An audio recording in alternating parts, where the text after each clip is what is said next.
So let's get started. I'm Louis Zhao. I'm the OCT. I'm the current fiscal year 25-26 RTPA moderator, and today I'll be moderating the August 2025 Local Assistance Day.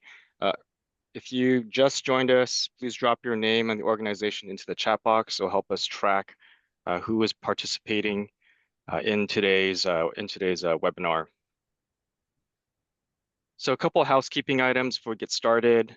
Please remember to keep your mics and webcams off during the webinar. It'll help us focus on just the presenters and the content on the screen. The webinar is being recorded and a copy will be posted on the California LTAP YouTube channel within a couple of days. Scott will be handling that. And then please feel free to use the chat box for comments and to just introduce yourself like I stated earlier. We'll also be using the chat to drop in important links and references as the presentations are running through. If you do have questions, though, we are asking that you use the Q&A function. It's located on the bottom portion of your Zoom screen. This will help us keep track of the questions and answers as we run through the presentations. And then finally, the one thing that we'll be providing later on in the workshop will be a survey. And if you have any topics or ideas or anything that you want to see at the next Local Assistance Day webinar in November, start thinking about that now, so you can fill in the survey at the end of the webinar. With that, the agenda is posted on the currently shared right now, and we'll run through this very quickly. We do have a fairly packed agenda with a lot of good topics. I know that many of the agencies are interested in learning about. The first we have is the Transportation Safety Initiative. Megan Carter from the City of Sacramento will be providing a presentation on that. And then right-of-way certification from Neri Peñuelas, Office Chief of Local Right-of-Way. We also have Buy America program updates. I know that's always been a common question from the agencies, especially as we go through changes in the federal programs. The Interim Timely Use of Fund Policy, Trina Lowe will be providing an update on that. That was something that was just adopted by the commission. How to avoid invoice errors. I know all of you want to get paid on a timely manner. And Ephraim will be providing an update on that along with she. And then, of course, Scott will talk about the upcoming LTAP training updates. And then we'll have our survey before we close out for the day.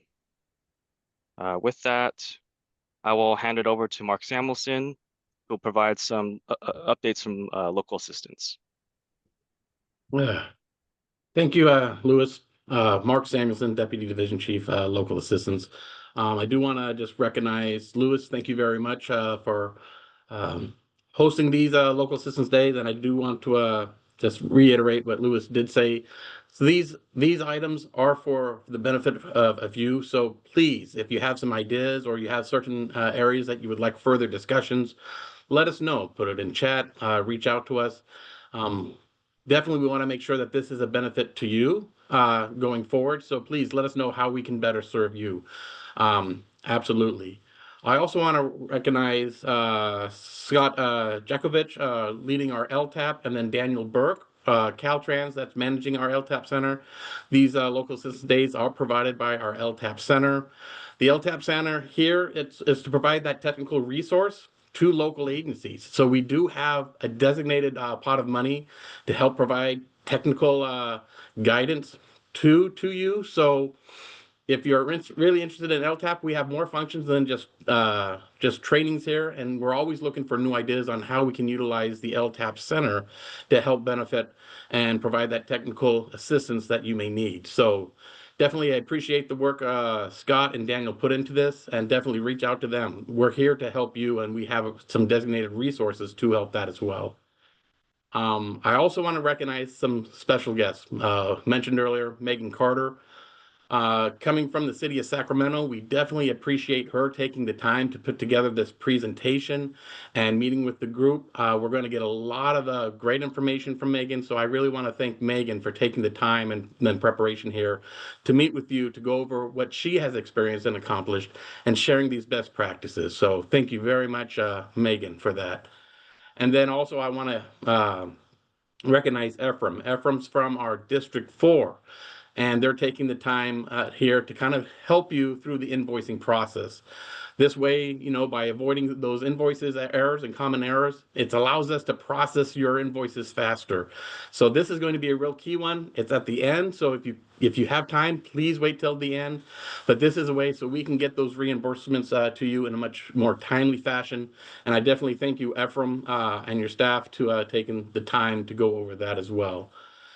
So with that, I do appreciate, I think we have well over 100 participants. Thank you very much for joining us. And with that, I'll turn it back over to you, Louis, and we can get going on the agenda.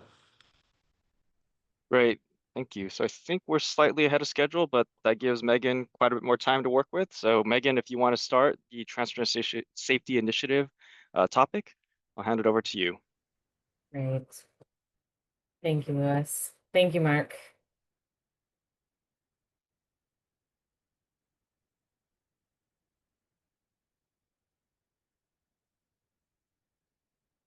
Just setting up here. Thanks for your patience.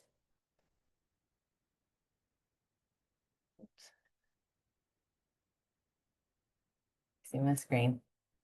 Thank you all. All right, good morning. I'm looking forward to sharing an exciting new initiative in the City of Sacramento Public Works Department. There should be plenty of time at the end of my presentation for questions and discussion and other sharing on the topic of traffic safety. Please feel free to add questions you have to the Q&A box. Louis mentioned it. And Louis will be monitoring for questions to ask live at the end. And there may be opportunities for you to speak your question, or you can just write it and then he'll summarize, and we'll touch on those. So I'll get right into it. My name is Megan Carter. I am the City Traffic Engineer and Transportation Division Manager for Public Works at the City of Sacramento. I've worked for the City of Sacramento for nearly 9 years and coming up on my 9-year anniversary in a few weeks. I started as an associate engineer and have progressively promoted in my current role. Prior to Sacramento, I joined Docket Engineering out of college and spent 10 years delivering capital improvement transportation projects, often with local assistance oversight for many cities throughout California. At Sacramento, the transportation division is made up of 64 people, wonderful people, dedicated employees of the city in 6 sections. 2 of those sections are responsible for maintenance. One takes care of all street signs and pavement markings, and the other takes care of all traffic signals and street lighting. It's a big job for small groups. There's about 20 in each of those groups. And 4 engineering sections. So they're responsible for duties such as traffic studies, private development, entitlements, plan review design, focused on signing, striping, signals, and traffic safety for both private development and capital improvement projects. A team that oversees our traffic signal operations. They oversee our traffic signal operations center. They also do design review and advancing detection technologies. And then I have another group that oversees the customer service related to community traffic safety requests. We call them the traffic investigators for the Gators. With the approval of the Transportation Safety Initiative in March of this year, I will get the unique opportunity to add 6 new team members who will have a more targeted task of reducing fatal and severe injury crashes. I have to say the whole team's job is making the city's transportation network safe, but really this team of new people, they get to focus on the task of quick builds and quick delivery and quick responses. All right, so before I jump into the Transportation Safety Initiative, I want to touch really quickly on our 2018 Vision Zero Action Plan and a snapshot of recent crash data. So in August of 2018, Sacramento City Council adopted its first Vision Zero commitment to work collaboratively in a data-driven effort to eliminate traffic fatalities and serious injuries by 2027. That is not that long away. The city developed this plan using crash data from the years 2009 to 2015, analyzing crash trends, developing countermeasure recommendations, and establishing policies that would guide all of our work for the next 10 years. Very soon after I joined the Sacramento team in September of 2016, the next year was dedicated to the development of this action plan. There were task force meetings, community and careholder engagement, setting priorities and focus, and determining an attempt to get to the root cause of Sacramento's terrible ranking as one of the top cities in California for crashes, and specifically fatal crashes. It's not a ranking anybody wants to be at the top of. So since the 2018 adoption, every investment in street and roadway improvements has been with a Vision Zero lens. At the time of the study, the data highlighted the need to focus our attention and investments to make walking and biking safer. These charts just snipped from the executive summary of the action plan clearly show the disproportionate toll that traffic violence causes on the most vulnerable users of our streets. While biking makes up only 3% of trips, 12% of all collisions involve a bicyclist, and 16% of those collisions included a fatality or severe injury. And the stats for walking are even worse. With only 10% of all collisions involving a pedestrian, they attribute to 40% of all fatalities. In 2018, the Vision Zero Action Plan defined the city's high injury network, which identifies the corridors with the highest levels of fatal and serious crashes for all modes. The high injury network only makes up 14% of Sacramento's roadways, but those corridors contain 79% of all crashes and 77% of all KSI crashes. The data analysis also revealed that 78% of collisions occur at intersections, whether signalized or unsignalized at intersections. So with the policies, guidelines, actions, and projects identified by the 2018 action plan, Sacramento has been delivering many safety projects. We identified and studied our top 5 highest KSI 1-mile corridors and started applying for grants to fund their redesign and construction. 2 of those corridors, Broadway at Stockton, it's sort of a half a mile of Broadway and a half a mile of Stockton around that intersection, which contains a lot of crashes. And then the Florin Road corridor, they've made it to final design and construction. Florin Road, we've delivered phase 1 of construction, and we're working on a phase 2 design that will go to construction soon. So we continue to apply for grants to fund the remaining 3. That's Marysville Boulevard, West El Camino, and Stockton and South Sac. We completed the Vision Zero school safety study and are in PS&E to deliver safety improvements for 8 schools on the high injury network. We reduced speed limits to 15 miles per hour in school zones citywide in any roadway that we could justify around the schools in the city of Sacramento that met the MUTCD criteria for being able to reduce to 15 miles an hour. We implemented it. Vision Zero corridors 6 through 10 are now advancing to the planning stage, where greater focus is given not only to redesigning the streets to reduce crashes, but also to the needs of the communities that live around them and use them for more than commuting. We also expanded the bikeway network through the Central City Grid, which supports safer travel for commuters, visitors, and residents of the densest part of the city. During this time, Public Works and city leadership also acknowledged that our road maintenance backlog is nearly unattainable, and decided to refocus our rehabilitation and resurfacing funds to make significant safety improvements on the high injury network. Our resurfacing projects would no longer replace markings in kind, but we would take every opportunity to address collision factors like unsafe speed and complete connections in our bikeway network. And just a quick snapshot from our most recent data. So even with 10 years of focus and tens, if not hundreds of millions of dollars of investment, crashes keep happening and people keep dying on our streets. As of 2022, looking at the 5 previous years of data, Sacramento still has the highest number of traffic fatalities per 100,000 residents across California. The data highlighted here represents the 5 most recent years of data we have available on our recently released crash dashboard. So our Mobility and Sustainability Division, which is a new division, they've put together a crash dashboard that allows the public to see and interact with and sort of turn years on and off and crash types and were pedestrians involved. And if we get time at the end, I can show you guys what that looks like later.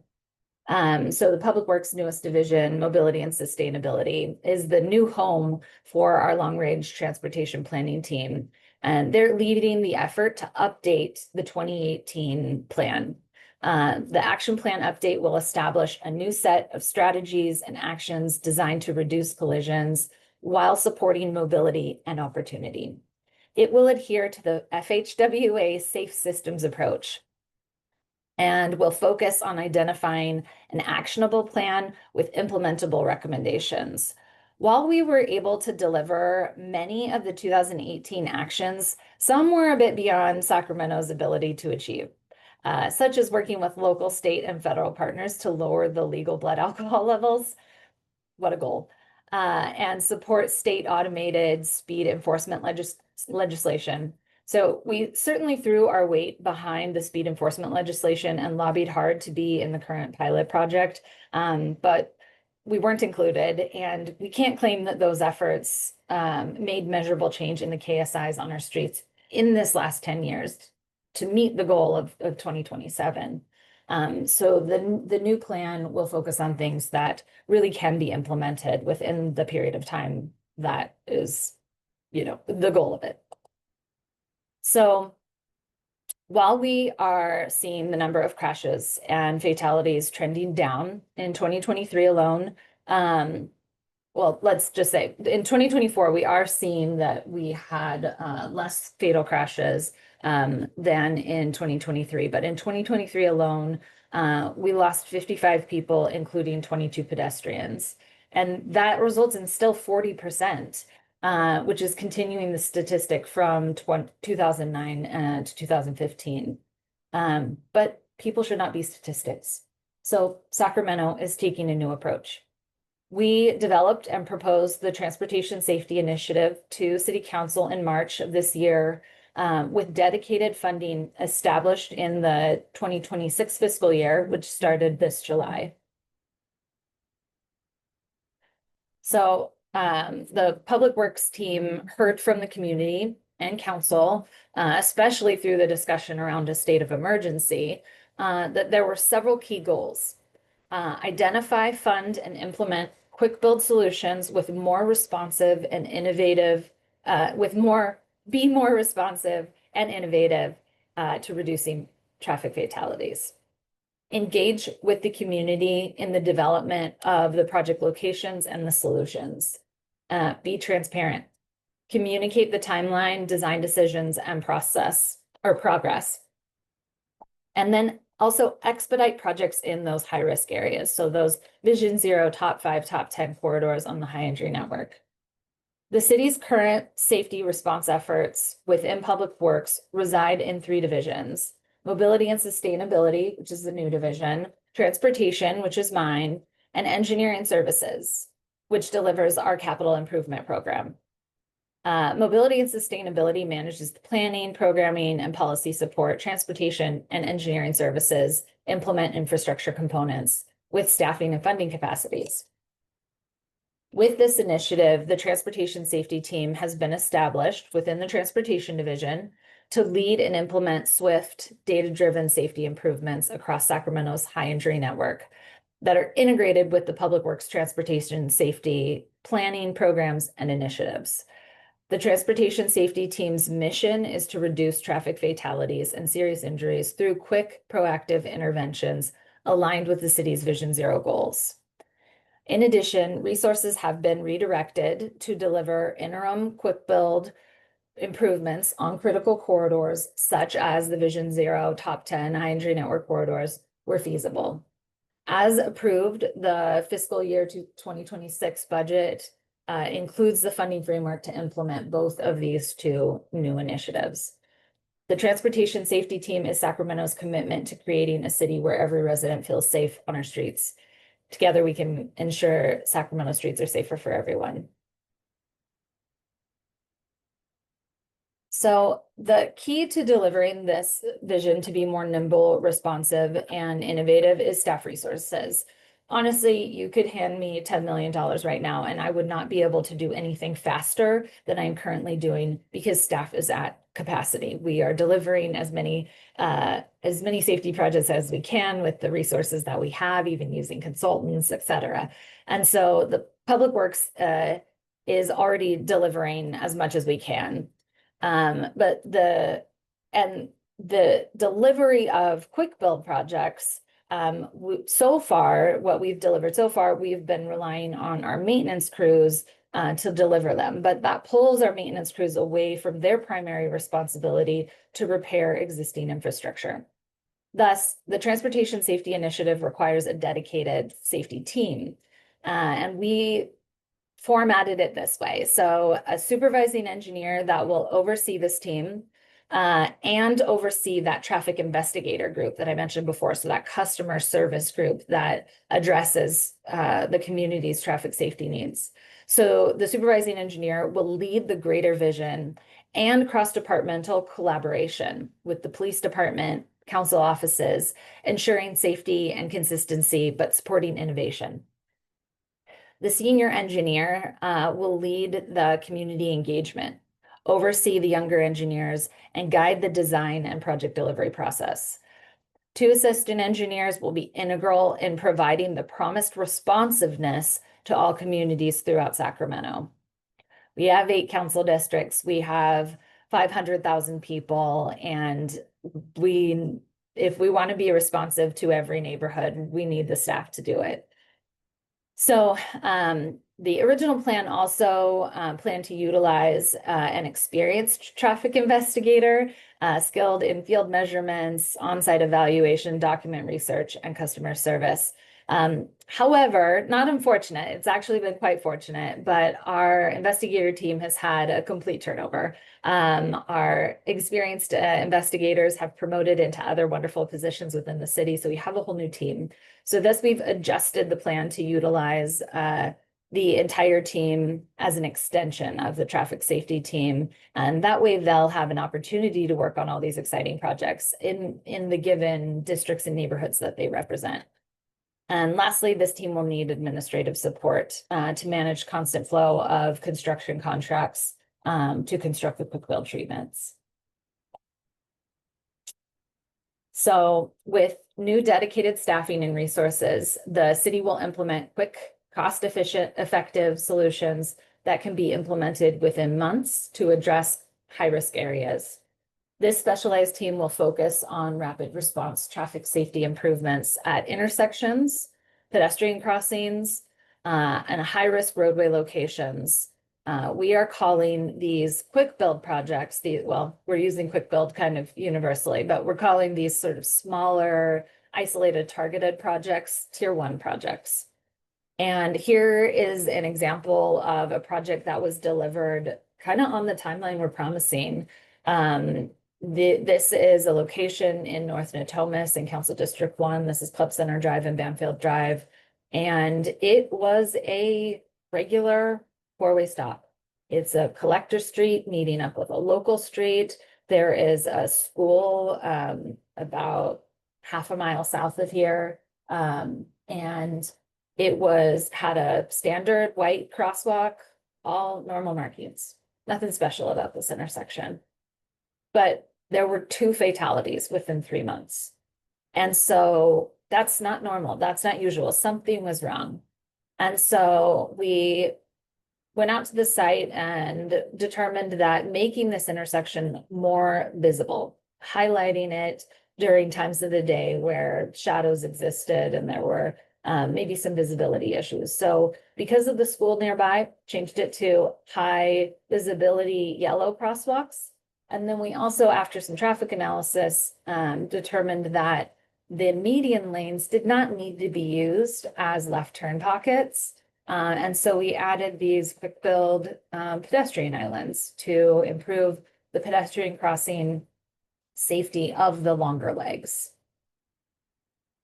And this was, again, it was done from the time that the crashes occurred, and we went out to investigate, to designing it, communicating with the community. I went to a couple of public meetings on the location and communicated with the council member. And then we delivered this with our in-house maintenance crew within a few months. It went very fast. All right, so more about the tier 1 projects. The tier 1 project locations will be community informed. The transportation safety team will combine real-time crash data, of course, with community input to identify locations throughout our neighborhoods that create barriers to the public feeling safe to choose walking, biking, scooting, or even driving to places they need to be: school, work, home, and all the places in between. So the team will engage with city council members to address district-specific needs, focusing on the most vulnerable populations. Sometimes the community reaches out to their council member before they reach out to city staff. We have the 311 app and online ability to send us requests for traffic safety investigations. Sometimes the council member hears sort of a holistic need from the community, so we want to make sure that they're involved. We also will engage with community organizations and neighborhood associations to align our projects with local goals and identify locations that may not show up in crash data, but hinder the community's feeling of safety. I've had many conversations with community members over my time at Sacramento where they are telling us that a location is unsafe. And we pull up the collision history, we pull up the police reports, and we say, you know, the intersection seems to be working just fine. Nobody's, there have only been a few crashes here. No fatalities, no serious injuries, just a couple fender benders. We don't need to do anything. And that is just a failed community engagement method. It's a failed way to tell the community we care about the things that they care about. And so we don't want to approach it that way anymore. We don't want to rely entirely on the crash data. It's obviously very important, but that doesn't help our communities choose walking, biking, getting their kids to school through a bike bus or something like that. So we want to engage directly with community members and understand those locations that are just not showing up in the crash data.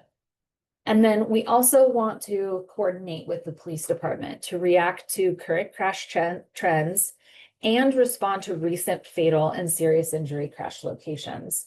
The police department has a team called the Major Collision Investigation Unit. Anytime there is a collision that looks like it's going to lead to a fatality or certainly had a fatality, that group comes out and does a deep dive into what happened. They look for video, they look for witnesses, they try to come to a clear conclusion on what caused the fatality. So we would work with that team to dive deeper and find solutions for those common locations. And then of course we'll use data. This location on the screen is on Alhambra Boulevard, and oddly I Street is the street that goes east-west off of Alhambra Boulevard. But it's right next to Miwok Elementary School. And we heard over a couple of years, I'm not saying it was a really long period of time that this school complained to us, but for a couple of years, we heard that in the mornings when parents are attempting to drop kids off at this school, there's some confusion that happens here. So there's this marked crosswalk. The crosswalk existed before we put the quick build treatments in. And let's say a parent's heading southbound trying to turn onto I Street, and they're waiting because maybe there's a pedestrian on the side street crossing, and drivers will pass on the right-hand side and go around the driver who's waiting to turn left. and not acknowledging that there might be a pedestrian in the crosswalk or a crossing guard there or some other issue that they should be slower and more conscious of. Same thing for the northbound direction, turning right. And so what we ended up doing was hardening the center line here. So to prevent that driver, let's say, going left around a vehicle that's waiting to turn right. And then we also did curb extensions that prevent anybody going north-south from making that right around a driver who might be paused to turn left. We didn't end up taking any parking away from this location. We had already implemented daylighting at this location, so there was already parking restrictions on the approach to the crosswalk. So we just did the curb extensions reflecting that same space. And this was the school reached out to us, school and parents. The school board member for this site reached out. So that was engagement with several different kinds of community organizations.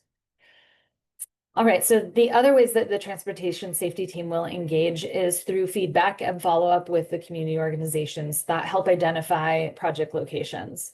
We will develop a map-based project dashboard to show the locations that are in planning, design, and construction. And this will allow the community to follow along with the safety improvements most important to them. The transportation safety team will also provide an annual report to document how resources were used, the safety outcomes that were achieved, and the communities that were touched. The safety outcomes that were achieved are probably going to be hard to pinpoint in 1 year. We're probably going to have to do some look back and say, okay, this year we delivered these projects, we heard from these community members, we spent this much money. And that'll be the report this year. And then maybe 2 or 3 years down the road, we look back at year 1 and say, okay, we definitely saw crashes being reduced at locations where there were crashes, and we had the data for that. But more importantly, we've heard from the community that they appreciate these treatments, that it's making them choose different options. All right, so the other delivery of quick build treatments is in tier 2 projects. So one of the other key goals that we heard in this discussion around the state of emergency was to expedite projects in high-risk areas. And so we're calling these tier 2 projects. The city will implement 1 to 3 projects that are interim or quick build solutions to situations that may require more engineering design intensive solutions at a later date. These tier 2 projects are solutions that can be completed within a year, focusing on major high entry network corridors and our Vision Zero priorities. So many of these will be interim solutions while staff continues to pursue grant funding for the full Complete Streets projects. Earlier, I mentioned our top 5 corridors and how we started studying them immediately in 2018, and we've only delivered like 1.5. And primarily that is because the process of requesting grant funds to do the planning phase, and then the PA and ED phase, and then the PS&E phase, and then construction just takes a lot of time and takes a lot of effort to get those grants. And sometimes you don't win the grant, which delays the project even more. So the design improvements that might come out of these tier 2 projects include lane reductions, pedestrian islands and medians, and enhanced crossings consistent with future capital improvement projects or capital project improvements, sorry. So these can be installed near term using temporary treatments, striping, temporary barriers, and very minor signal modifications. One thing that I want to note for this audience is that these projects need to be sensitive not to trigger ADA upgrade requirements. And that's obviously hard to say. We don't want to ignore the needs of our visually impaired or hearing impaired community members. But as I'm sure you all know, that as soon as you trigger ADA needs, you have to do a lot of civil improvements. We may have to do APS systems on those signals, and often those improvements require both right-of-way and utility relocation impacts, which add time and add cost and add complication. And so these quick build projects will be specially designed to avoid right-of-way, utility relocations, those kind of things as much as possible. We have also set the requirement they will not interact with a rail corridor, because taking a project through a CPUC process or coordinating with Union Pacific just takes time. So these projects will be delivered by the Engineering Services Division in coordination with the Transportation Safety Team for review and coordination with city traffic standards and operations. So some example projects that we actually are already moving forward with. As soon as council approved this in March, the Engineering Services team jumped right on it. We knew that these needed to be prioritized and we needed to show a turnaround for them. So the Marysville Boulevard Vision Zero project, which we did not win a grant on for the larger project, so that delayed that process. That's going in design right now to be delivered as a quick build while we continue to hunt for the grants.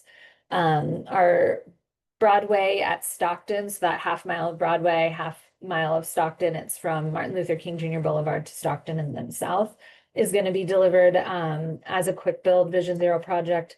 And then we also have Northgate Boulevard and Fruit Ridge Road improvements. All right, so another important key to delivering traffic safety quickly is contract readiness. To avoid having to procure each improvement separately through the low bid process and the slowness of that, the staff report to council in March requested a suspension of competitive bidding process and to allow us to do an RFP or RFQ process to select contractors that can be called on to construct the necessary improvements. So we will take those proposals from contractors, establish a preferred list, contractors we know will deliver our same standards of installation, and they will probably set up a master services agreement. So there is sort of that expectation and guarantee of funding and a guarantee of their responsiveness. So the types of things that they will do is install and maintain roadway signs, lane striping, green bike lane treatments, markings such as crosswalks, railroad crossing markings, and bike lane legends, and install barrier elements such as K71s. Those are the green posts that we have separating our bikeways in downtown and midtown. City posts, another type of delineator. Tough curb, that's what we call this installation that you see on the screen. So it's sort of a small curb treatment, and that tough curb can either be with or without a vertical element, and then other barrier elements. And through this process, the city will be able to utilize contractors to provide the needed services. One thing to note, if we end up putting a contract together that is over $250,000, we will still take that to council. So that will add some time to that kind of project, but that's the limit of our authority at this time. So the transportation safety team will then execute task orders on these on-call contractors to deliver similar projects in multiple locations. So that means, let's say that school crossing project that I showed you in the last screen, that is actually a design that we are planning to implement in a couple of other school locations. So we could package those all together and have one contractor build them. That way they've got all the details and it can be sort of delivered as a package, and multiple communities can experience the enhancement at the same time or very close to the same time, and see the benefits of those quick build projects. All right, so lastly, to afford all of this, we had a budget crisis this last year. We had $66 million in a deficit. And so we knew that we couldn't ask for any more money. Public Works Department is primarily funded by gas tax and Measure A, not general fund, but we knew that we couldn't ask for any general fund. So we analyzed our ongoing annual revenue for dedicated transportation funds. So primarily gas tax and Measure A funding. And we looked at 5-year projections and identified opportunities to take advantage of cash flow to fund these positions and contracts on an ongoing basis. This isn't a one and done year. We're going to keep going with this team. And so the new team will rely on a new $2.6 million safety program, which was established with this fiscal year budget. Okay, and then we also have a couple other funding sources set aside for pedestrian improvements, bicycle improvements, and other Vision Zero projects.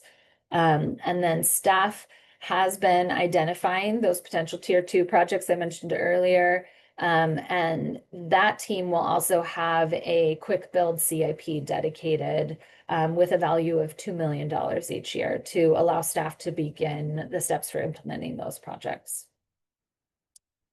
And we will continue all of the other ongoing efforts. So the Transportation Safety Initiative is an in addition effort to the continued efforts of mobility and sustainability to do planning, engineering services to deliver on those capital improvement projects and get those grants. Let's see, to strengthen its approach, the city is also updating the Vision Zero action plan I mentioned earlier to integrate new safety data. So using the 2019 through 2024 data will ensure continued eligibility for competitive grant funding. The updated plan will designate safety corridors as defined by the state of California. Obviously, I already mentioned focus on the FHWA safe systems approach. And this will also help us align with the Safe Streets and Roads for All grant funding, assuming it still exists, and identify high priority areas for targeted infrastructure and policy investments.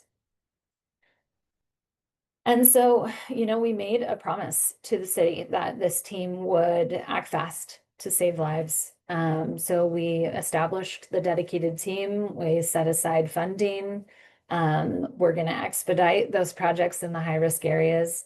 And the next steps are to hire the team that I mentioned. So the supervising senior assistant and admin help, and then also to establish the on-call contracting authority. And that concludes my presentation. I'm available for questions. And I have some examples I can show as well. Great, thank you for that, Megan. We do have one question in the Q&A. Just a reminder, Daniel did mention that if you have a question, please include it in the question and answer box. So the first question is, could you please post the best websites to get crash data? Yes, absolutely. I thought it wouldn't be very useful to include it in my presentation since you all will get a PDF copy. So I'll provide those links to Scott after the presentation, and then he can hopefully send them out to you guys with the recording. Okay, and then the second question from Michelle, do you have any specific plans to address e-bikes? And are you seeing an increase fatalities to that use? Oh, great question. Here, let me stop sharing. So, I will not say that e-bikes have been a problem, but we definitely have seen a spike in crashes, including scooters. So our police department is starting to sort of track that. We use the standard CHP form, so form 5555, I think it is, for crash for collision reporting. And they have not set aside a designation for scooters, but we are seeing more of the fatal crashes include scooters that are riding very quickly through significant intersections without following traffic laws.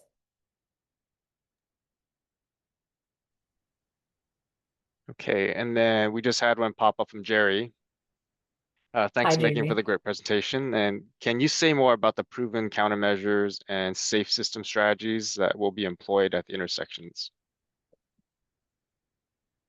So we're going to approach the locations on a case-by-case basis. We're going to obviously look at crash data, look at the types of collisions that are occurring and the countermeasures that are recommended in what is the manual called? The California Local Road Safety Manual has proven countermeasures. We also have some ongoing planning efforts that are putting together some traffic calming toolboxes that we will have for a city resource to use. The the sort of menu is open to us. We want to make sure that we are innovative and that we're open to things that we haven't been done before. The city of Sacramento is very old and we're very litigious. And so we certainly have to be cautious that we implement things that have documented uses and that are proven.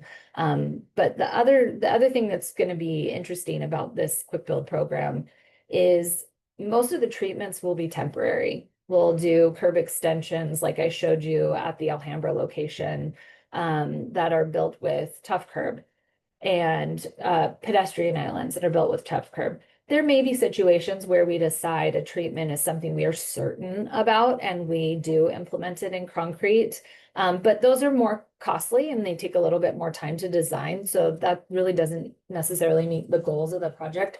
But what we will also do from that feedback loop of communities telling us whether a implementation is working or not is these treatments are temporary. They can be removed. We can decide that they didn't work, or we could implement a batch of the centerline hardening and curb extensions throughout the city. And then, a few months later, try a different tool in a different location and determine that that tool actually worked better. Go back and make modifications to the other locations. It's limited funding, and we certainly want to stretch it as much as we can throughout the city, but we also want to be nimble and responsive to things that are working and things that are not working. I'm not sure I answered your question, Jerry, but right now off the top of my head, I mean, we're interested in trying anything. So I hope that helps.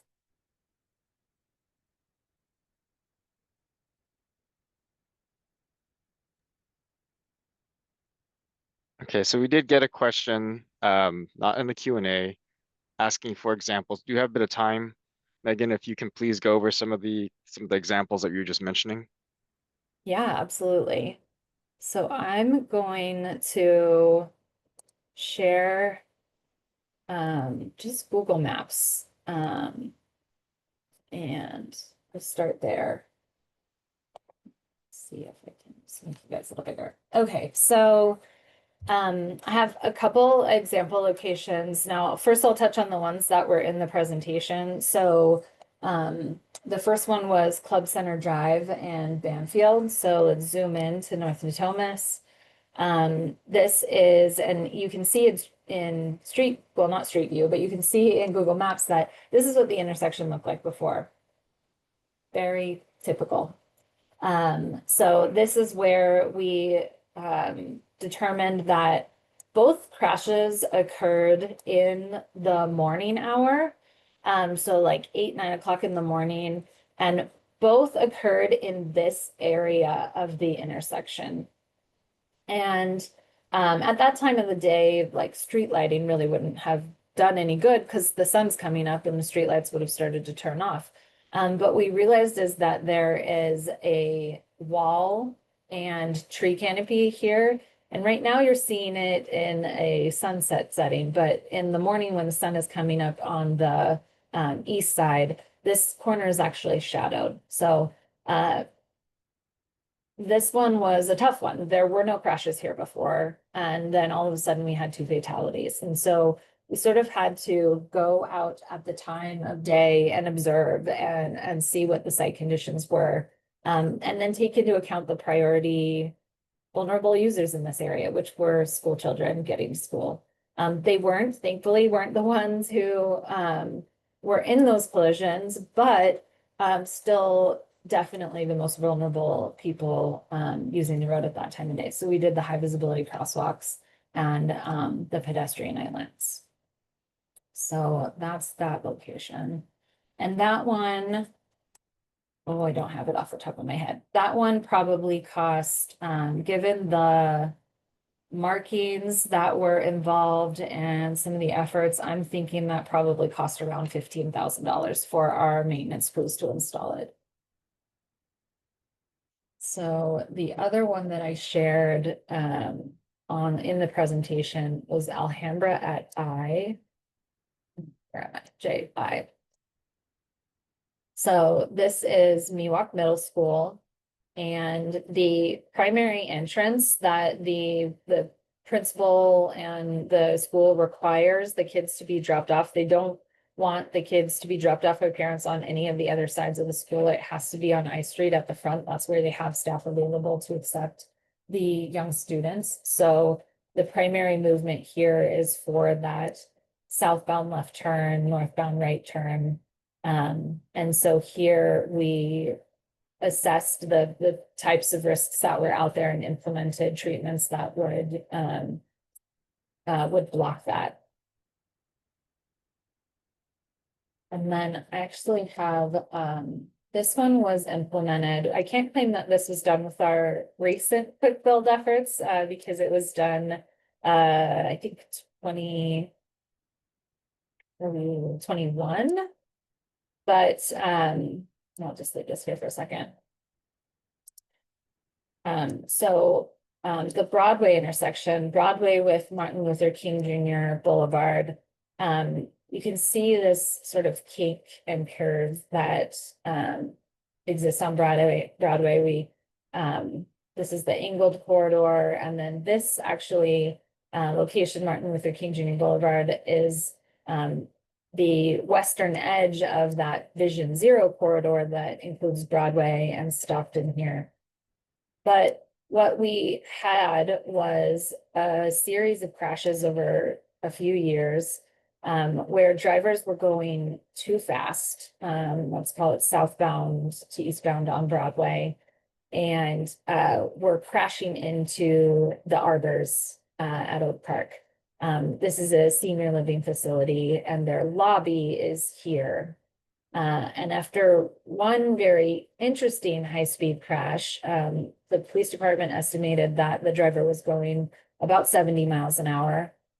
We have lots and lots of signs posting that this curve shouldn't be taken any more than 35 miles an hour. They, in fact, lost control around this corner. The arbors has some bollards on the behind the behind the sidewalk here. The driver hit the bollard, lifted up in the air, and ended in the second floor of this building. So after doing signs, putting in we put in speed feedback signs on the approach to the curve, and lots of warnings that drivers should slow down. It wasn't working. And so we decided that to do a road diet, basically, just specifically at this intersection. So we used striping on the approach to narrow the lanes down to 1. And then we did, you can see there's a hawk here, so we have a school crossing.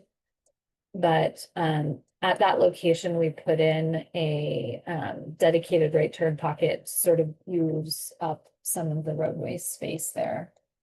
And then use that tough curve with delineators to narrow the road into just one through lane. We were able to sort of change the curve and smooth it out a little. You can see here there's lots of curb, tough curve and delineators.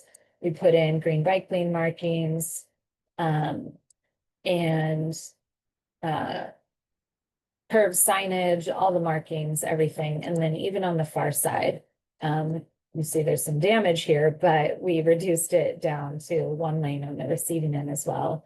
And then after we're in the straight of way, then the lane opens up again. And what's interesting about this project is we also did some signal improvements. So overall, this project, including the signal improvements, all the markings, all the delineators, cost about $60,000. But we added yellow back plates to the signals. We added additional signal heads. You can see there's one on the back side here. We also worked with this property and urban forestry to cut the tree limbs. There was some tree canopy coverage blocking these signals, urban signals over here. And then we also changed the phasing so that this pedestrian crossing across Martin Luther King Jr. Boulevard is entirely isolated from any other movements. So you can see here we've got right turn arrows in green, which tell the driver they have the right of way. There's no conflicts. They can go without needing to pause for the pedestrians. And then there's a separate phase entirely for the pedestrians. And then the last thing we did is during the PM, which is when the most speeding happened, this signal is rest on red. So every driver will approach on a red light. And there's kind of a handful of examples, maybe just a few. Thanks, And Megan. then, Oh, sorry, go ahead. Okay.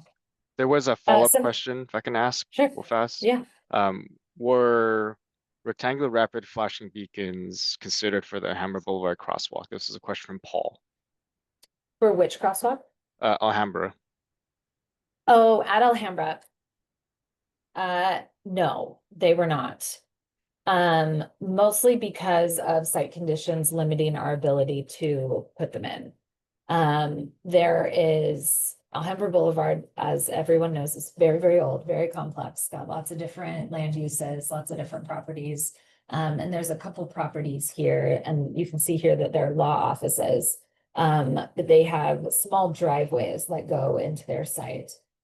So doing any infrastructure change on this west side of the crosswalk would have delayed us in delivering the project and would have been very, very complicated, very, very costly. There's utility poles, there's underground, there's a vault with a bunch of unknown mystery underground stuff. I didn't open it to look, but it would have just complicated the delivery. So we thought the physical infrastructure rather than just the warning lights would be the better approach. Okay, great. Sorry for cutting you off there. This is the crash dashboard. So I'll send this link. This you can look at charts. You can, I've already done some filtering here. So we have 10 years of data right now. We'll be adding 2023, or sorry, we'll be adding 2024 data in September. It won't normally take us that long to update the data, but we had sort of a backlog and needed to do some corrections to our 2024 data. But you can see here, I've already filtered for the last 5 years that were included. You can also filter for severity type, so we can just isolate fatal and severe injury.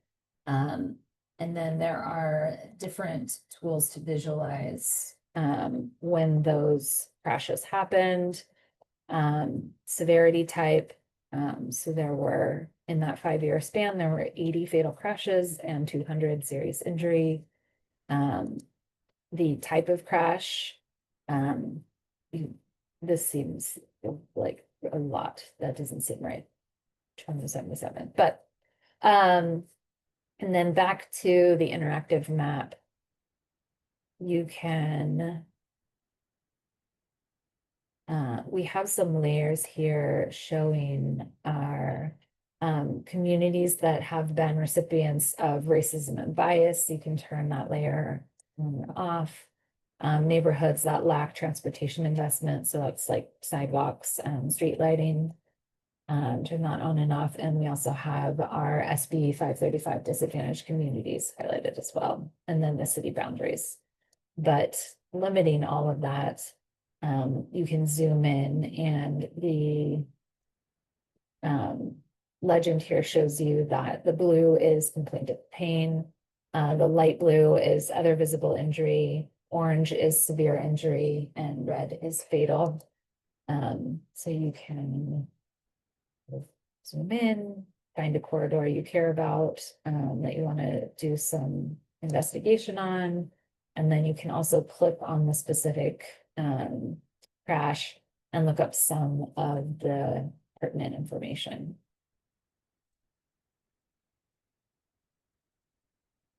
So, and I will share that website with you all later.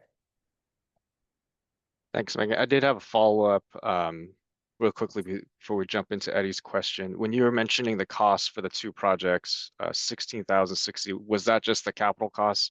Would you include, was that also the labor costs as well? The work at Broadway and Martin Luther King included our staff labor costs as well. So we did that also with our maintenance crews for the markings, and then with our signal maintenance for the signal infrastructure changes. Yeah, and so that doesn't include though design. So my time that was spent in designing the project, I don't have those numbers. Because we didn't, since it was a quick project and it was at the time, we didn't have sort of this funding source set aside and this framework set up. I wasn't tracking my time specific to that project, but we will do so with the ongoing projects.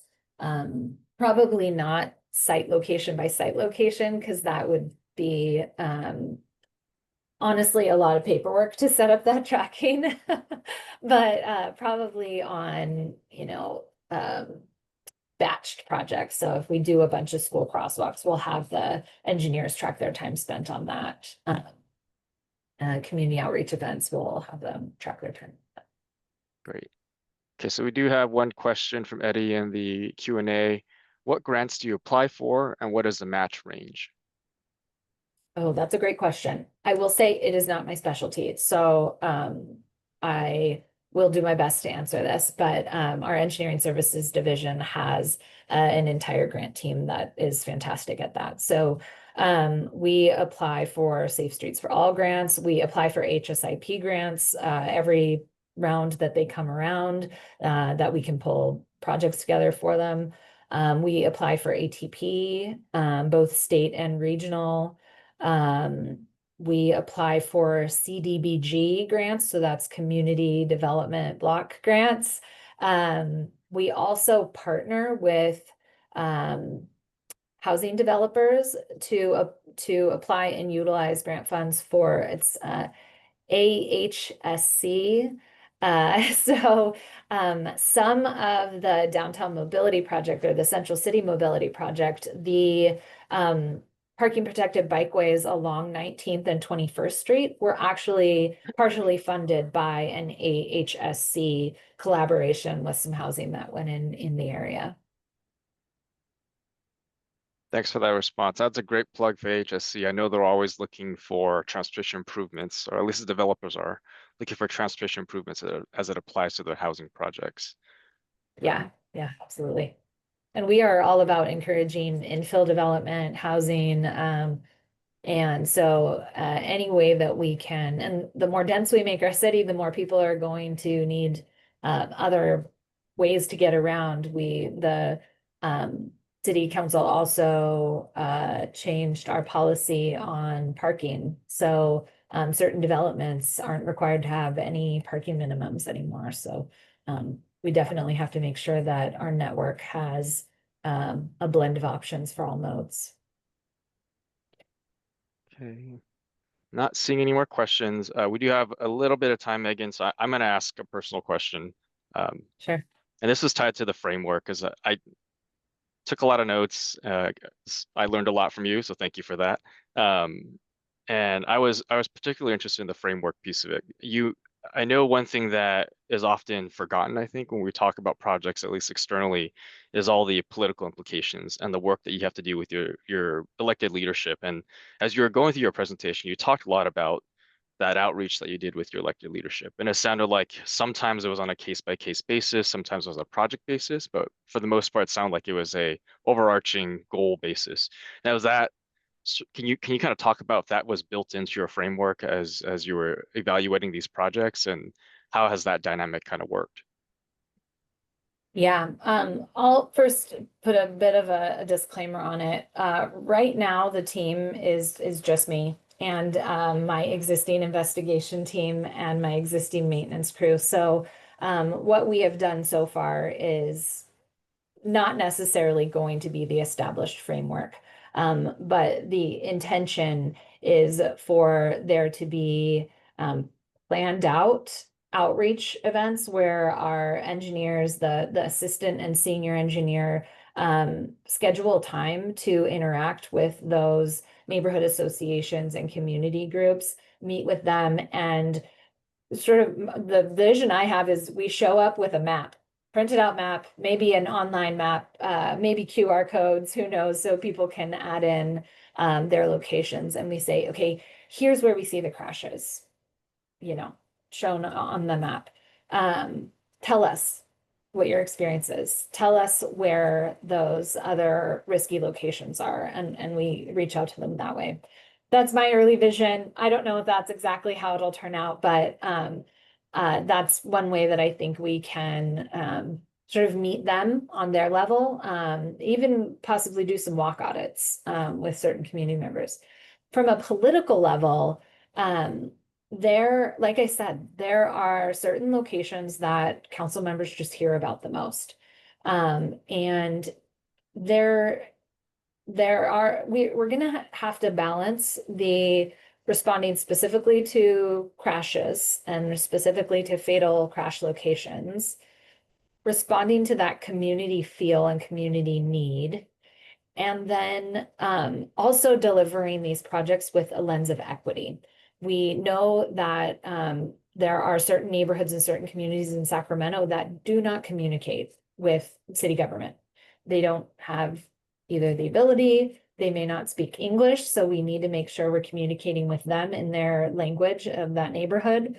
And they may not even feel comfortable reaching out to the council member. So those are going to be a little bit harder for us to deep dive into, but we can't let hard be the reason that we don't reach out to them. But some council members do know those communities. And I think that's the beauty of the council member, is they have already stepped into those neighborhoods. They've already met the neighborhood leader, that community organizer who can put us in touch with the other community members who need it. So that's kind of I see the biggest bonus to making sure that we collaborate consistently with the council office. Also, we are engineers, right? We're not people who like to be on camera. We aren't people who necessarily like to do public speaking. We aren't really good at tooting our own horns. Not at all. I think everybody here can agree. And so we don't tell our story about the hard work we do every day, all the time. Even some of these quick build projects, they've gone in and they've been in, and then I hear the next week from a community, oh my gosh, thank you so much that you did that. So our connection with the council member actually gives us an opportunity to take these wins a little bit more loudly. Set up some press conference events, set up some ribbon cutting events, like let them sing our praises as much as we don't want to. So hopefully that answers your question about political and council involvement. That was great. Thank you for that. So that concludes the transportation safety initiatives section. Megan, this was a lot of great information. I am sure everyone here is very happy to hear what the city has been doing. And thank you for sharing that framework and answering our questions. Thank you. We do have one question from Jerry. Jerry, we are running a bit short on time for our next session. If it's okay, Megan, can we connect you with Jerry and maybe you can help answer the question he has in the Q&A? Sure. Great, Yeah, thank no you. problem. Okay, bye. Bye, Megan, thank you.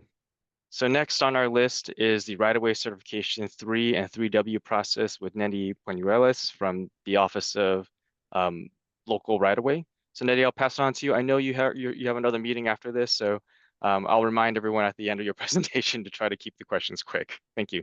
Thank you very much. Can you hear me? I feel like I'm echoing. Yes, we can. Okay, yeah, meeting was canceled, so I have time after. And thank you, Megan, great presentation. Let me share my presentation.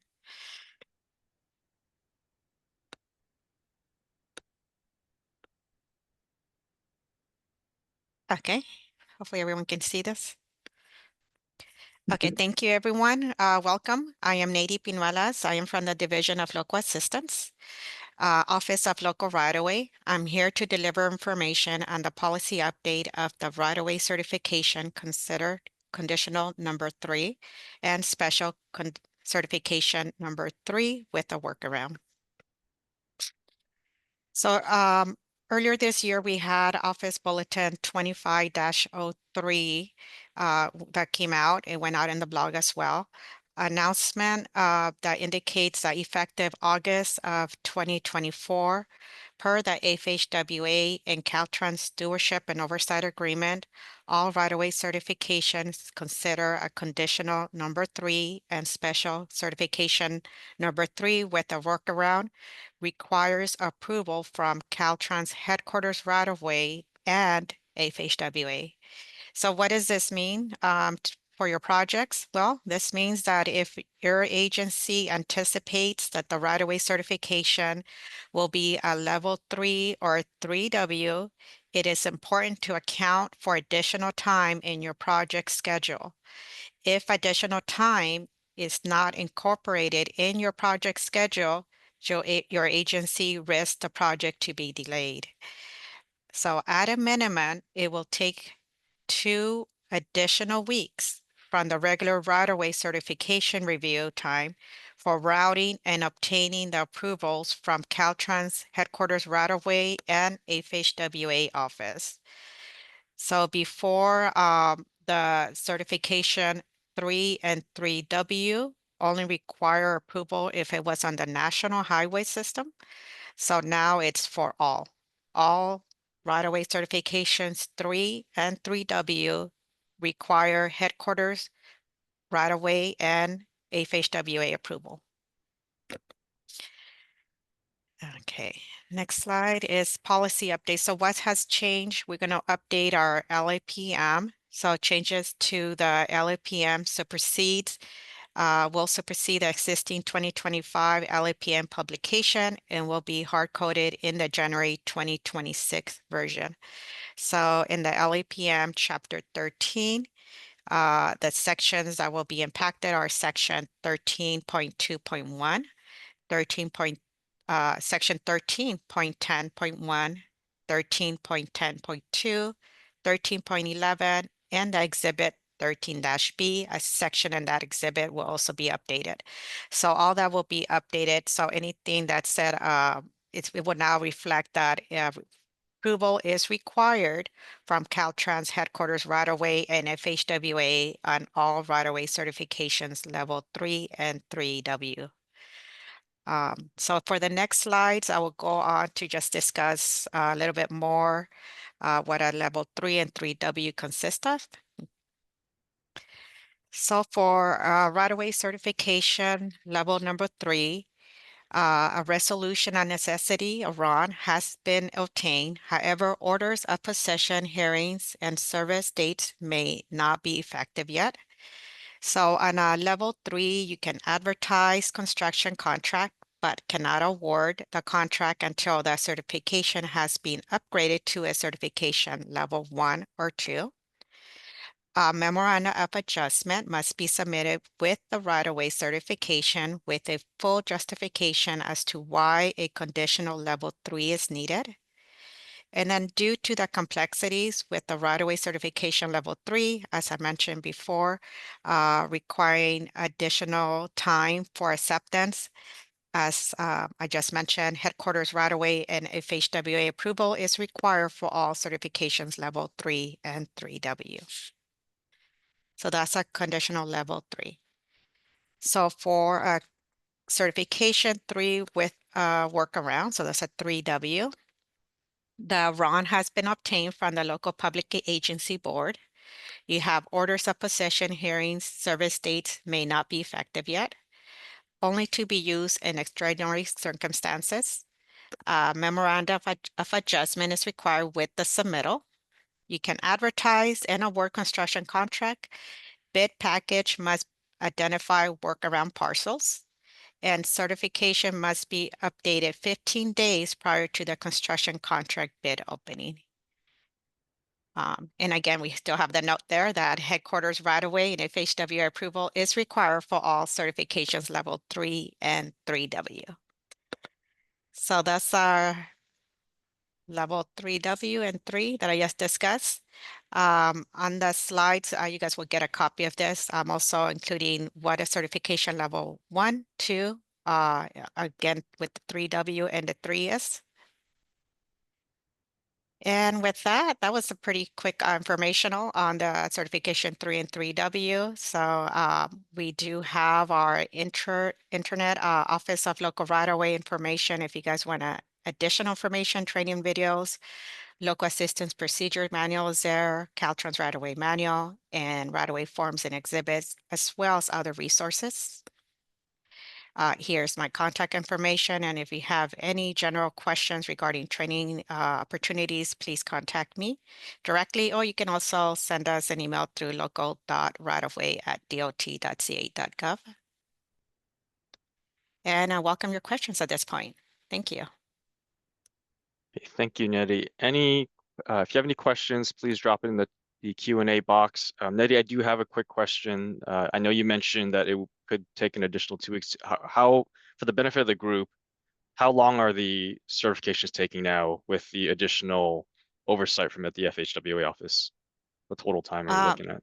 Yeah, well, I always, if anybody approaches me and asks me how much time do we have to project for right-of-way and their project time schedule, I will say 18 months, at least 18 months, just to be on the safe side. It varies project by project and it's district by district as well. So I can't really say what the actual turnaround time is, but I think just working with your district right-of-way coordinator,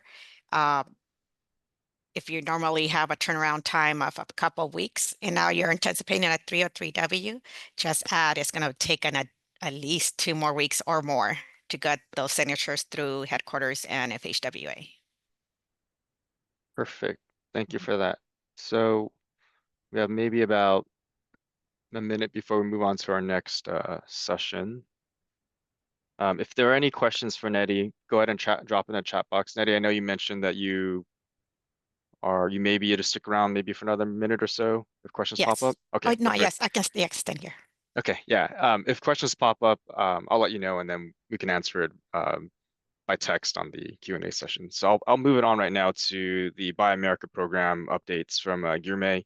He's the manager of construction oversight programs. So Guilherme, I'll pass it on to you. All right, thank you. Let me see here.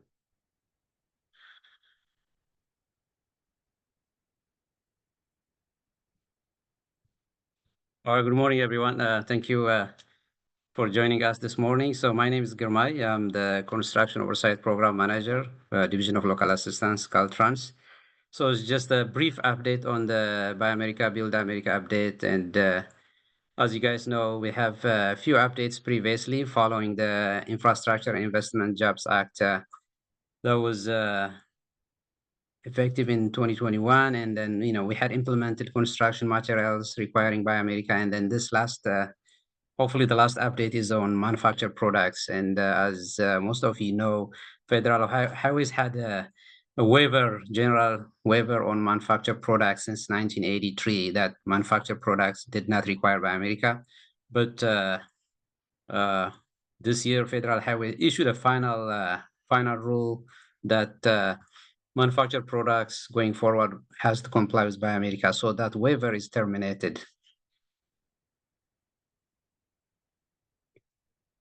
So based on the final rule, it's a phased approach. Any construction project that has construction authorization on or after October 1, 2025, it requires that all manufactured products are permanently incorporated. Permanently incorporated in a project must be assembled in the United States. So which means the components could be from anywhere, but it has to be manufactured here and assembled in the United States, effective. So any project that receives construction authorization October 1st or after has to comply with that. And then a year later, construction authorization after October 1st, 2026, not only do they have to be manufactured in the United States, but 55% of the components has to be, the cost of the components has to be manufactured in the United States as well. The components itself, 55% by cost has to be manufactured in the United States. And however, there is, the good news is there is a waiver that can be applied. There is a waiver for de minimis and small grants for construction materials and manufactured products. So the small grant waiver is any project, if the total amount, the financial assistance to a project is less than $500,000, then they don't have to comply with the construction materials and manufactured product requirements of the Buy America. And then the other one is the de minimis is part of the project, 5% or $1 million, whichever the lesser amount can be applied to a project. So if you have a project, let's say, this especially works, for any project, but bigger project would benefit as well. And then you can have a construction materials of manufactured products up to $1 million or 5%, whichever is less, that can be exempted from applying Buy America. So we issued a blog. I think our blog has more detailed information. This was issued, I think, 2 weeks ago, and the final rule is posted. There's a link there. And then we are working on an office bulletin. It will be posted sometime in September, and it will have updates to 12G, which is the federal required contract language for local agencies, and then Chapter 12, and then probably Chapter 16 as well. So. And that's a brief presentation, but if you guys have any questions, I'll be happy to answer. Also, I'll stay until the end of the session if there is any questions later.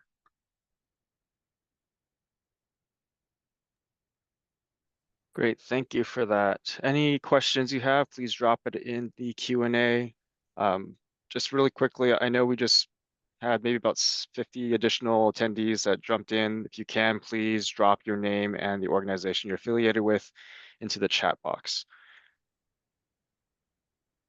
I'm not seeing any questions come through. Okay, so Luis, so if any questions come later, I'm gonna be here until the end of the. Okay, sounds great. Yeah, and if you have any other questions, please, you can go ahead and email you. Is that okay? Yes, absolutely. Okay. Yeah, anytime. Yeah. Great, thank you. So welcome back, everybody. Trina, are you on the line? Yes. Perfect. Thank you, Luis. Yeah. Okay, so I'll hand it off to you for the interim timely use of funds policy. Yeah, thank you so much, Luis.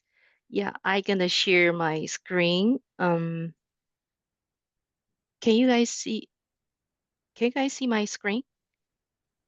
Yeah, we can see it now. Okay, thank you. So, yeah. Good morning and happy Tuesday.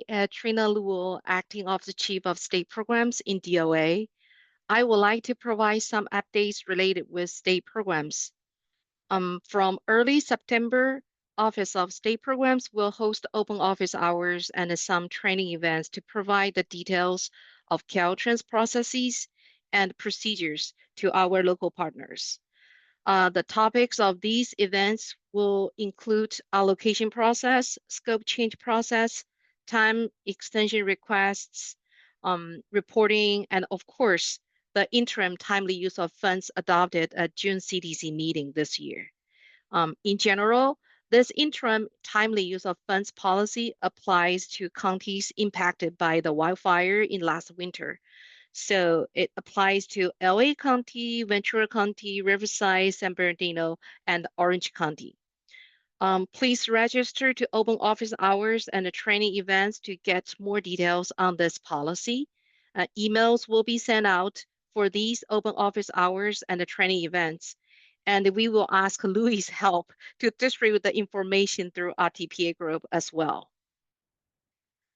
Another announcement is for projects adopted in ATP Cycle 7. OSP, Office of State Programs will host the Next Step workshop tomorrow. This workshop will lead you through the steps you need to do after your application being adopted by CDC. The registration link is shown on the slide. In addition, ATP Cycle 8 is coming, and the programming capacity for this cycle is about 550 million to 690 million. Our CDC colleagues, Anya, Elika, and Jaden will host several workshops from August to next February. The kickoff workshop is this Thursday. And if interested, please register online to participate. I will drop the link in the chat.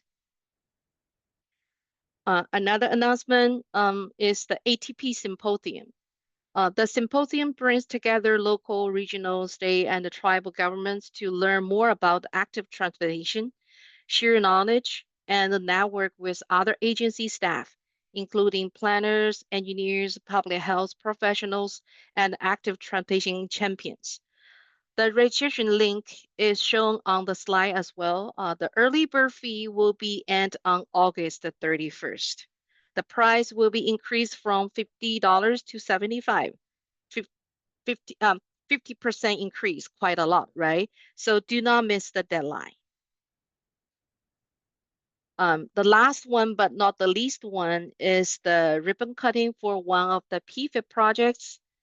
The awardee is Sacramento Metropolitan Air Quality Management District. The project cost is 19.5 million with 15.5 million from PFIP program. This is the first hydrogen rail switcher locomotive funded by PFIP. The ribbon cutting location is at Sierra Northern Railway.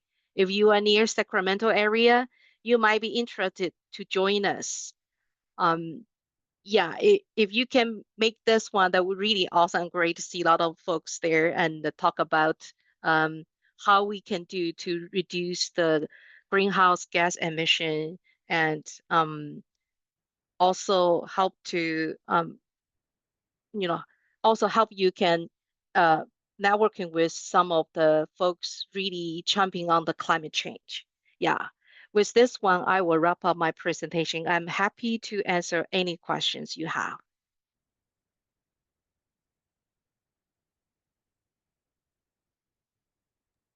Sorry about that. Thank you, Trina. Again, if you have questions, please put it in the Q&A chat box, or sorry, the Q&A box, not the chat box. Trina, I do have a question on the last one, the PFIP ribbon cutting. Is there a registration or is there a like RSVP list that we have to get on? No, because it's an open event. Yeah. So yeah, just come and mingle with us and celebrate the ribbon cutting with us. Okay. And do you know if there's a link for that, for the invitation for those that are interested? Yeah, I can find that one and drop in the chat. And Okay, also great. I can drop the chat for the ATP Cycle 8 kickoff workshop. Okay. And then we do have one question that just came in. Please send the link for the ATP training. Yeah, the email's gonna be sent out very soon. Yeah. We just give you the heads up, please register to get more details. Yeah. Okay. Mm-hmm. Actually, I think the that link, Scott dropped it in earlier for that specific meeting for tomorrow, the WebEx link. Let me try to pull it back in there. Well, and for clarity, that would have just been what was on your presentation, Trina, not anything new. Yeah, that's for the next step workshop. So for CTC's kickoff Cycle 8 workshop, I'm gonna put provide in the chat as well. Yeah. Okay, great. Thank you. Thank you. Okay, with that, I'm not seeing any additional questions. We are just a little bit ahead of schedule, so I'll pass it on to Ephraim and Shi, who will go over the next topic, which is how to avoid invoicing errors. Right. Thank you, Scott and Lou. Good morning, everyone. This is Ephraim Maharanna. I'm with District 4, Office of Local Assistance here in Oakland. I'm joining you today with my colleague, Shi. Shi, would you please introduce? Hi, everyone. This is Shi Zhang. I'm the District 4 ATP Coordinator and also the HSIP Coordinator as well. Thank you. So this morning, we are excited to join you to go over common mistakes with invoicing. Over the years, what we have observed or what invoice reviewers have observed, we put them together as a sort of cheat sheet for you to look at and consider those items that are frequently seen as issues, and we'll go over that. We have introduced a resource section at the beginning, as most of the items that we will be discussing, usually they are tied to these things. These are the core important items that are related to invoicing. First off, we have the Caltrans Local Assistance website. That is the website where we have all the projects. The programs are listed, federal programs, state programs. You are looking for guidance, you can have all those. And then the LAPM, the Local Assistance Procedures Manual, and the program guideline is also resides in here in this website. But for this particular discussion, we are talking about invoices, and invoices are located on Chapter 5 of the Local Assistance Procedures Manual. We'll go shortly. This is a very important spot for agencies to look at, be familiar with their programs, what happens, and then they get guidance and all the support they need. Next off, related to invoicing, we have the payment history link here. We'll provide a copy for those of you who are interested to see. You can check your payment history on that link. When it says vendor, it probably kind of reminds you contractors, consultants, but the easiest way would be for a project. Usually we have those low codes. So you can put that low code, like she has already put 5937228. It's just one particular project, and that agency is interested to know what is happening with their invoice. So they put that in the project name field, and then they hit, and then they get this information. So all the invoices that have cleared the state controller's office, you can see the dates, all the activities. So this is a very good resource for agencies to have. And the next one is the Local Assistance Procedures Manual, that Chapter 5. Here is where all the guidance with respect to invoicing is. So if you have any questions on invoicing, something comes up as a question about direct cost, indirect cost, anything, most of the answers would be here on the Local Assistance Procedures Manual, Chapter 5.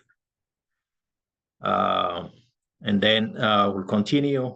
Tied to invoicing is the Caltrans Internal Audits Office, or CHAO. This is where agencies can see the indirect rate cost, as highlighted there. Indirect cost rate is there. Issued rates are shown. It will show like this. You can filter for your agency for what year you are interested in, and the approved rates are there. So when an agency is preparing their invoice, they have already done the back work, right? They have worked with the CHAO on submitting their documentation, the financial document review, and all that, and the rate is established. And then for that particular year, when they have work going on, their indirect cost rates are shown here. So that's a very good resource to keep tabs on, especially for those of you who will be directly dealing with invoices. Next link is for IOAI. Just like you are working with your indirect cost rate for the agency, your consultants will be submitting invoices, and they will have the opportunity to request indirect cost rate. And those are, this resource is very helpful with that. You can just look it up in there based on the consultant's name. If their name starts with A, for example, we are looking at A1 Management Inspection Incorporated, this consultant doing some work. And then the agency has already submitted the documentation, and so they know the ID. They can look it up and see that it was accepted on February 1st, 2024, just as an example. So you can use this resource to see what rates are accepted. The actual rate would be there with the agency, because you have submitted those documentations. You must have some sort of communication giving you the actual rates for that particular consultant. Next up is a PED tool. This is what the Division of Local Assistance produced to assist agencies with their project end dates. So it's a dashboard. You can use that. The recommended way is to save it into your machine, just like what she is doing as we speak. You save it, and then you can open and look at the project end date for your particular project. As you know, E76s, they have sort of a deadline, right? That's what that PED is. And so for your particular project, you can plan ahead of time, see when that would be, take a note of that, do the appropriate actions to have your project PED, you save it from lapsing.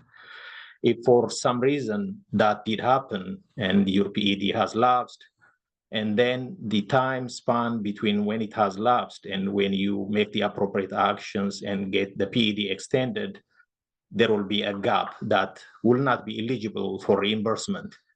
So keeping a close tabs on your projects to see when these PEDs expire and ahead of time take the appropriate actions, this would be a very good resource to do.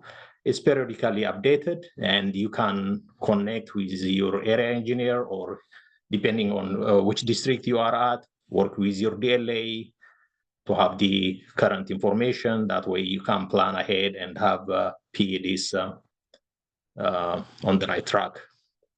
So those are overall resources that we believe would be very helpful in relation to invoicing. And now we'll go over the common mistakes or errors that we see and what is appropriate or a good practice to do. First off, invoice checklist. There is a checklist on the invoice form. And if there is no signed project supplement agreement, that will be an issue. So make sure you have a signed project supplement agreement on file.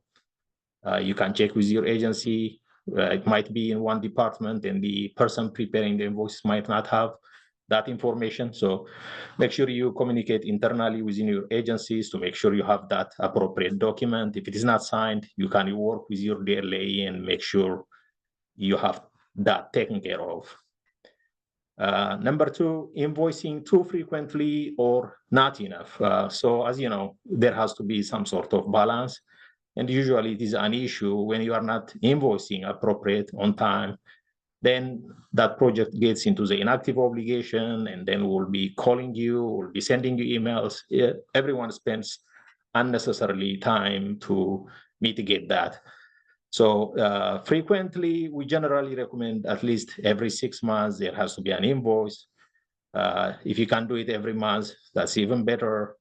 But more than once a month is also an issue, right? It will be an issue at your agency, an issue if everyone sends every 15 days invoices. Imagine the amount of workload it would create. So appropriate invoicing, if possible, monthly, avoid to be on the inactive obligations list, and work towards that. And the other thing we see is not using all forms. So we don't recommend saving specific forms. In fact, this applies not just to invoices, but in general to any other form that used in the local assistance program. Our recommendation is to go directly to, because over the years, over the months, there are updates that happen, and you will not be able to capture those updates if you're using a form that is saved on your computer. So check the form, look at the revision date, and make sure you're using the current one. And if you're using the website that we showed earlier, that saves you the pain of using an old form, spend a lot of time filling that out, and to be told, oh, that one is an old version. So we don't want you to go through that. Make sure you stay on the website and use current forms. Another item is sending to incorrect recipients. Oftentimes, with new staff in agencies, we get that. We also have that issue. So what happens, invoices get sent to district director, and then tracking it down to the correct office, it takes a lot of time. It's a waste. So make sure you work with your BLA. If there is a generic email address where you need to send the invoice, then do that. If there is a specific person doing the invoice reviews that you work with your BLA in your respective district and it needs to go there, make sure it goes there. So just verify you're sending it to the appropriate office or person, depending on how your district does it. Another item is item number 5, incomplete, missing, or wrong information or inconsistent information on invoices. That also derails your invoices from getting approved on time. So the recommendation is to double check the information. Are you using the appropriate reimbursement ratio? Some projects have 90%, some have 80%, some have a different percentage. So don't assume what you see on one project to be applicable to another. So the legal document, the finance letter, will tell you that information. We'll go over that later. You'll see what it looks like on an actual finance letter, but make sure you do an actual reference of a finance letter for your specific project. So don't assume or don't take a rate that was on one project. Sometimes there are issues with project numbers. Make sure you have the appropriate project number. If there is a typo, it can take a lot of time to fix that because it will not work. And generally use the latest project documents, the E76, the allocation letter, what is stated there, your level of funding, what reimbursement ratio, when does it lapse. So you have the answers to all of those. So make sure you do an actual reference of those legal documents when preparing an invoice. Number 6 is obvious. There are sometimes errors with numbers. The math, the calc doesn't pan out, or there is a typo, transposition, things like that. So just make sure you do your due diligence to make sure your math kind of pans out and makes sense before submitting. Number 7, submitting for the wrong phase of the project. As you know, projects have different phases. There is a preliminary engineering phase where the P&ED phase, and then you go to construction. So you go through those and right of way. So make sure you're submitting for the correct phase. If the authorization or allocation is for preliminary engineering, the invoice has to be for preliminary engineering. By the same token, if it was a construction documentation we are looking at, so the invoice has also to match that. So make sure you appropriately charge the correct phase. Number 8, submitting for pending change orders in construction. As you know, sometimes there are changes, unforeseen conditions, or change of ideas that trigger a change order. And then if a change order is triggered and it needs to be finalized, approved, and paid before we see it in an invoice. As you know, the local assistance program in general works in arrears. We don't pay in advance. The work has to be done. So as change order is executed, signed, and approved, doesn't make it eligible to be paid. That change order work has to be completed, and the agency must have paid that payment, and then that is the time when you come for reimbursing. So cost needs to be incurred before claiming reimbursement. That holds true pretty much across the program. She will take over on number 9. Thank you, She. Hi, everyone. I'll just continue. So number 9 is including funds that have not been paid out in the total direct cost to date. So basically, like Efren just mentioned in the item above, all the cost has to be incurred before agency can claim reimbursement. So make sure all the funds are already paid out. Sometimes, agency withheld retention from either consultant or from the contractors. Those retentions should not be reflected on the invoice until they're paid out. So just make sure that all the costs are actually incurred before claiming reimbursement. Number 10 is not deducting non-participating cost on section 1, page 1 of the invoice. So if there are any non-participating costs that are showing on the bill summary, let me just flip through the page here. So as you can see, the section 3 is the billing summary. There are direct costs and there are non-participating costs. So those costs are reflecting just for this invoice.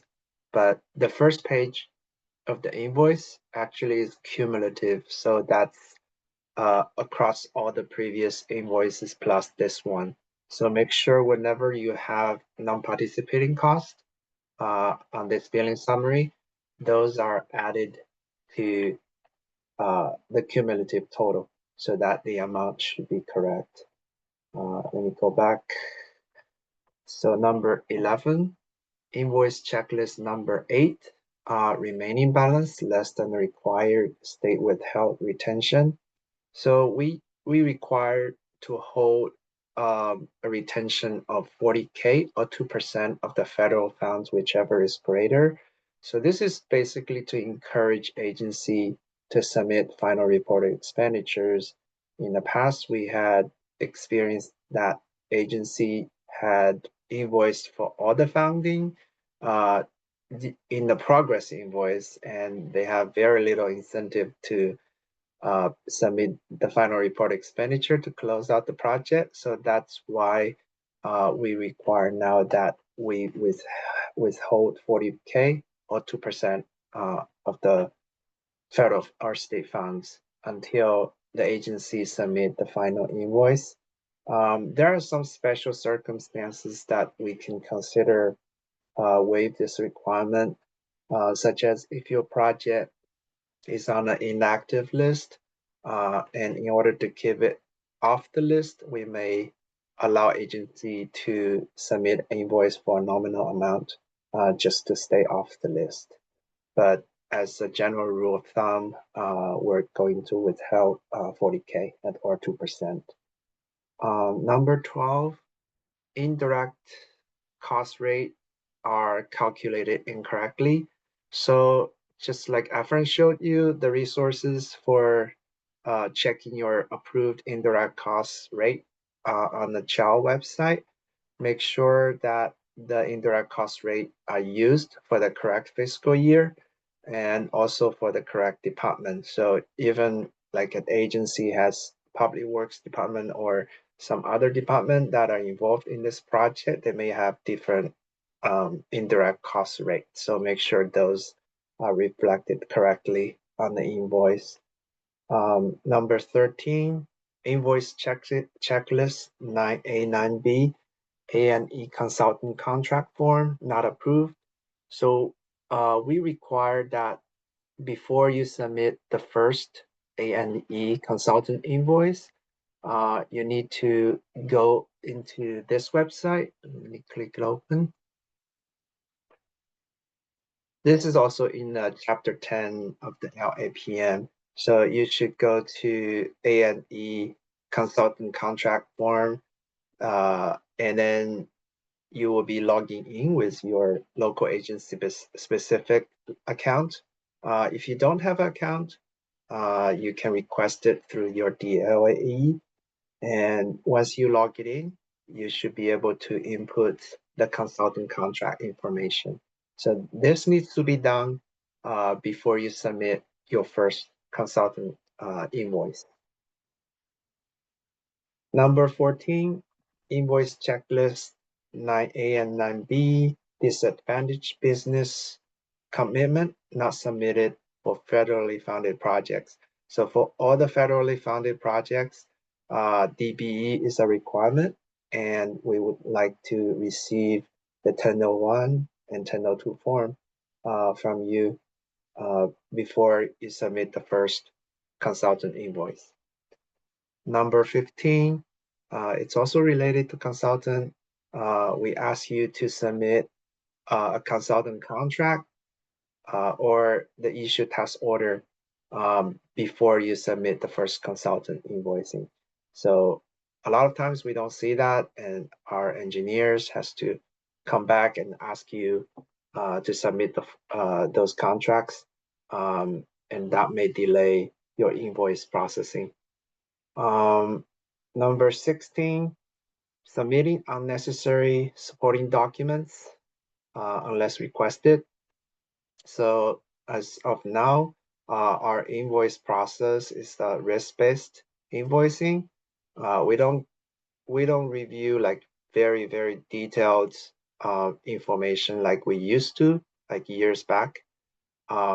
It's trying to streamline the invoice review process.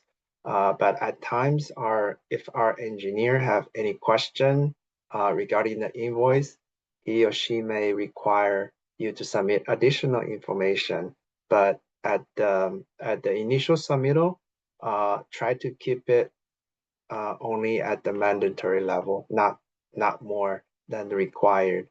But please keep all the documents in your agency's internal files for auditing purposes, and those files needs to be kept for 3 years after final voucher. Item 17, invoice checklist on section 4, items are not checked correctly.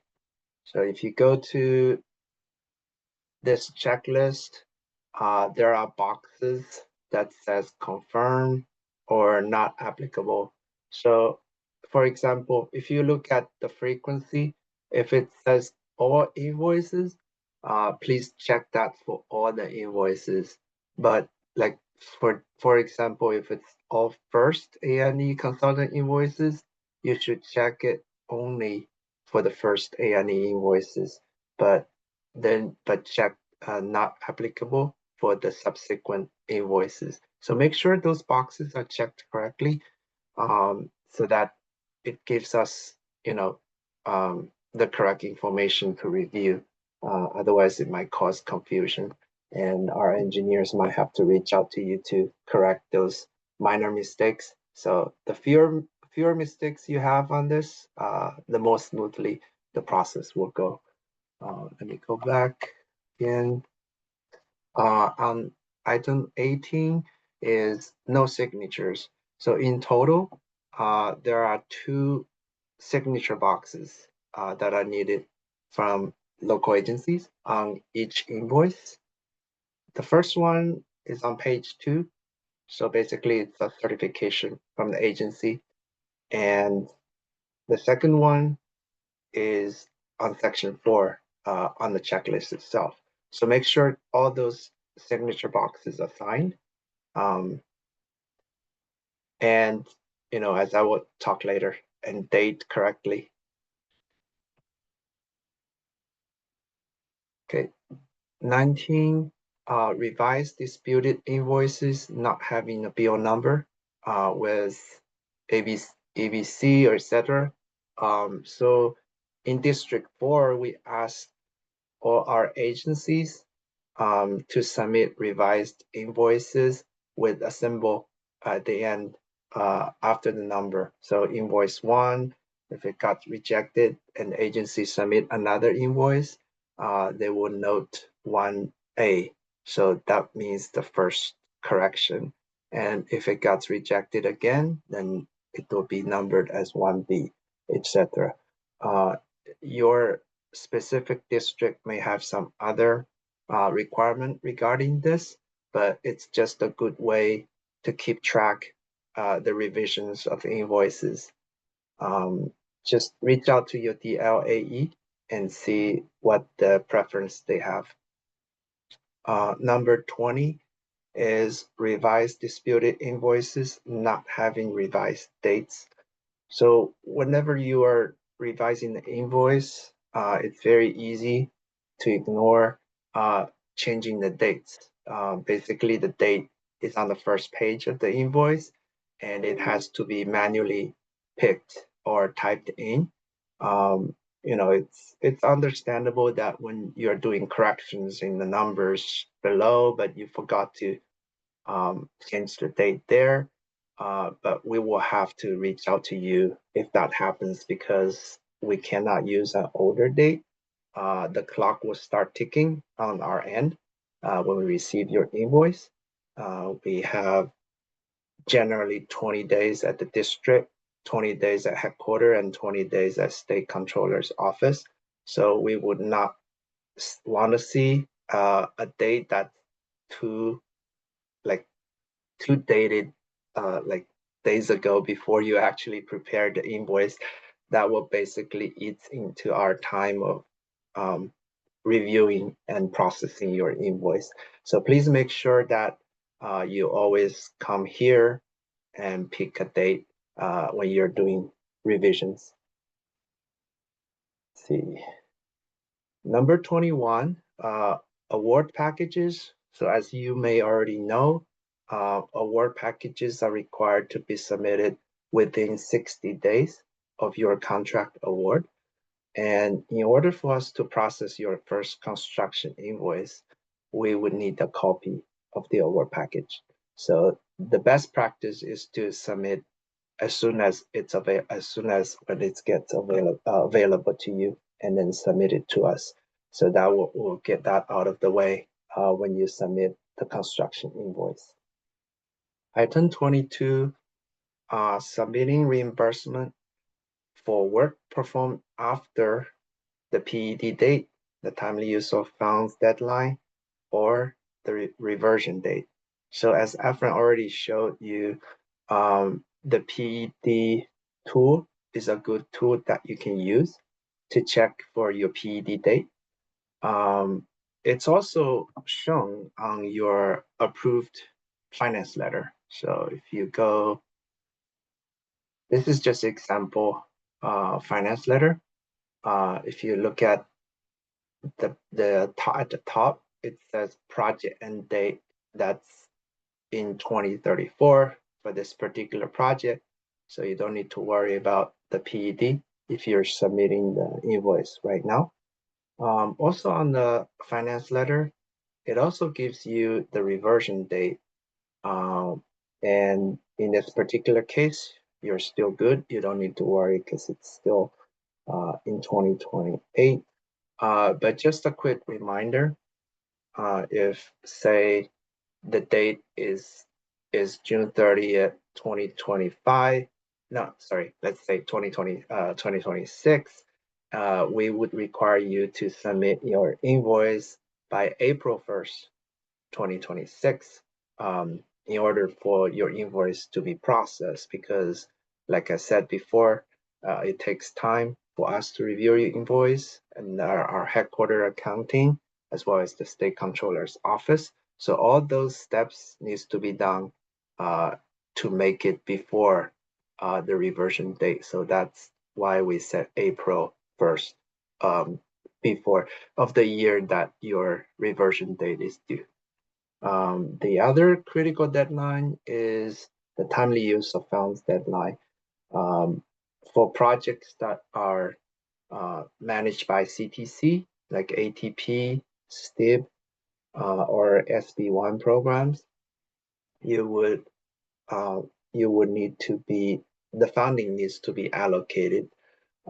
After it's allocated, you would receive this allocation letter. And on the second page of the allocation letter, you will usually see the timely use of funds deadline. In this particular case, it's allocated for PSNE. So it says the expenditure deadline is June 30th, 2026, which means that all your eligible costs for PSNE phase needs to be incurred before this date. So make sure when you submit an invoice, all the costs you are claiming are before this date. Sometimes you would request an extension for the timely use of funds. In that case, you will get an approved extension letter, and that will spell out your latest timely use of funds deadline. So make sure you check that as well when you're preparing your invoices. I know a lot of agencies, they have a separate accounting group that are doing invoice versus the engineer group or the project manager group and the grant management group. So make sure you work with your grant management or project managers to make sure all those dates are up to date when you are preparing the invoice. Let me go back.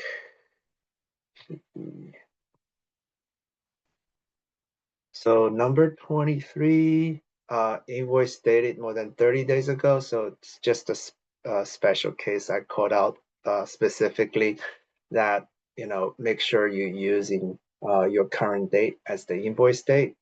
If you say if you dated 30 days ago, that means you already eaten like half of our review time, which is 60 days total.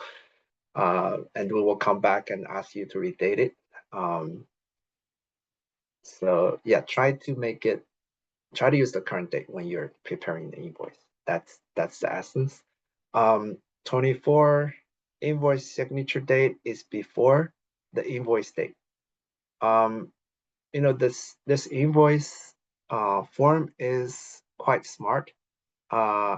It checks the date for you when you're preparing the invoices, but sometimes after you prepare the invoice and you print everything out and you handwritten the date in, or you flatten the PDF to remove all the smart features from the form, it is still possible to date the invoice, after your signature. So try to check for that before you submit the invoice. Make sure the signature happens at least on or after the invoice date. 25, previous phases are left out in the invoice. So actually here, this is a blank invoice, but say for example, you completed your PE phase and all the funds are claimed already, and now you move to your right-of-way, right? Sometimes we see agency just delete the PE column like entirely, or when they're transferring to a new form, they don't want to put like the PE. They say, okay, it's already claimed. We're in right-of-way. We're just putting the funds in right-of-way. But we would want all the costs incurred and the history shown on the latest invoice as well. So please don't do that. Whatever's claimed, please show that here as well. That's what this item means. Okay, 26. So this basically is a repeat of what I already mentioned. The billing summary is specific to this particular invoice, but the first page numbers are cumulative. So make sure not only the non-participating costs get transferred, like I already mentioned, the direct costs are correctly transferred as well. So you probably will have to look at your previous invoice and then add up the additional direct cost and additional non-participating cost into the first page. So make sure those are consistent. I think I'm done. If you guys have any questions, feel free to ask, and me and Ephraim will try our best to answer it. Ephraim Shi, there's 16 questions. that you Oh, want- okay, cool. Yeah, so in the Q&A, your session is quite a bit popular. So I'd ask you to maybe take a look at some of these questions and see if you could type in the answers. We are running a little behind, but I think we can probably go over a little bit. We're scheduled to about 11:30. The agenda goes into about maybe 11. So let's kind of go through some of these questions. So I know that there was one question that was asked about whether or not you can share that cheat sheet. Actually, 2 or 3 of them that asked that question.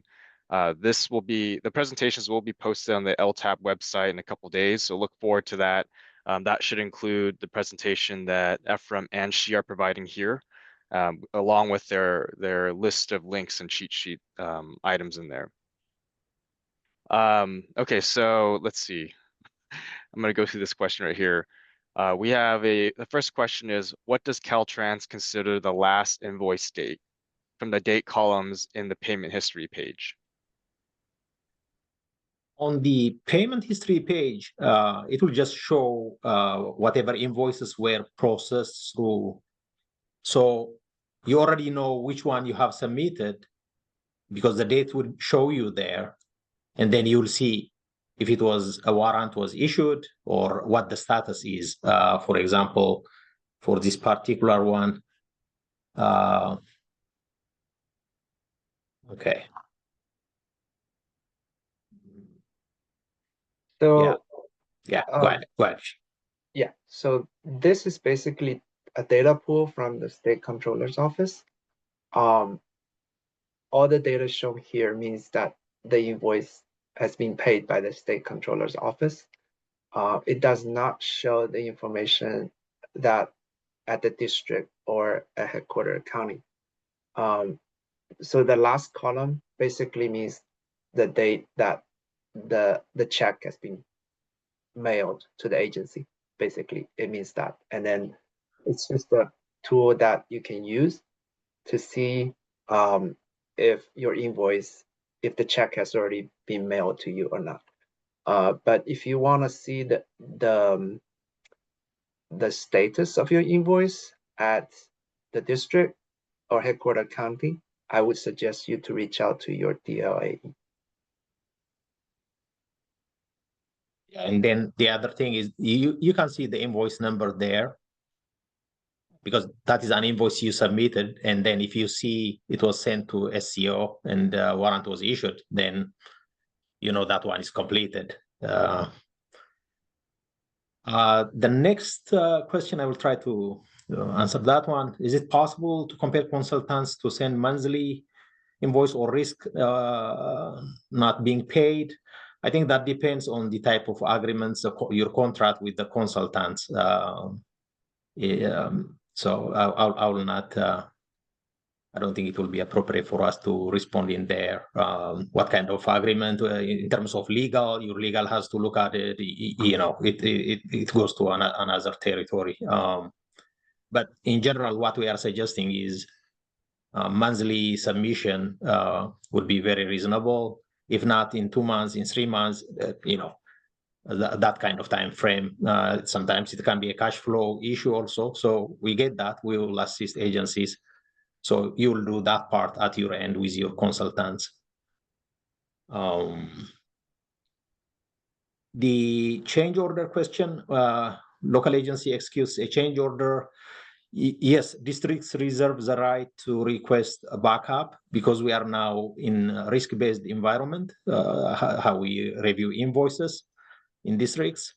But you need to keep, like she mentioned, you need to keep all your contract change orders, your documentation, invoices, everything for 3 years after the date of the final voucher. And only the documents that are required would be submitted. Generally, we don't request, full-fledged, all the agreements and all the things.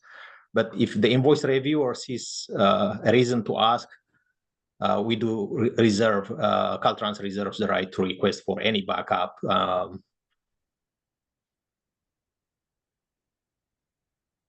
An example of non-participating costs, say a project is $1 million and there is $200,000 of work that is not a part of the scope, which is programmed with local assistance program, then definitely that will not be participating. But in the interest of conducting the work all together, the agency can make it one program, one project, and say, this 800,000 is participating, this 200,000, this same contractor is doing. I'm just giving an example. Things like that are non-participating, but you need to indicate them in the documents.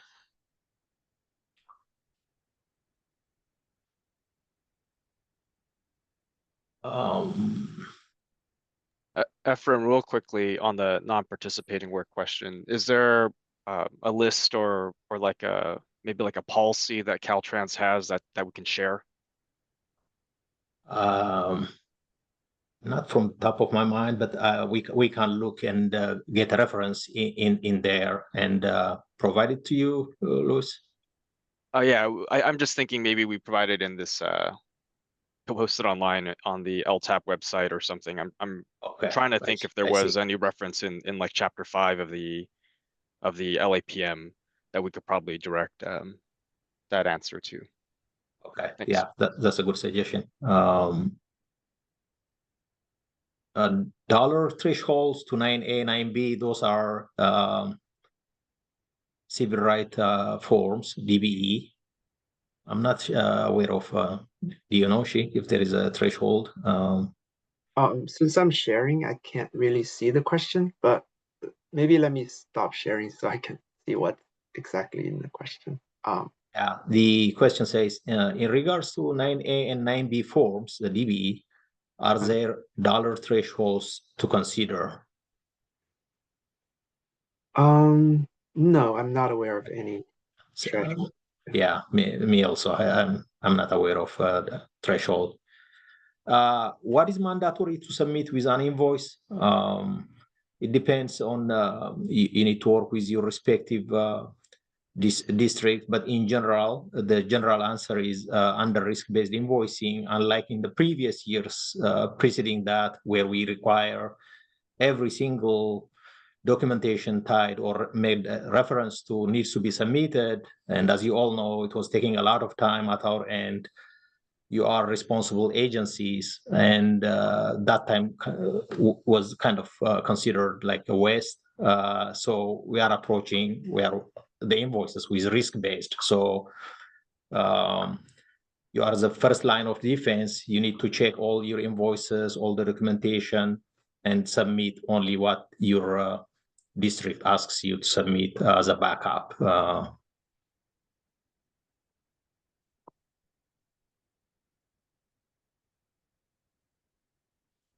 I can answer the next question. So it says, should the unreleased retention be included as non-participating cost on the billing summary section?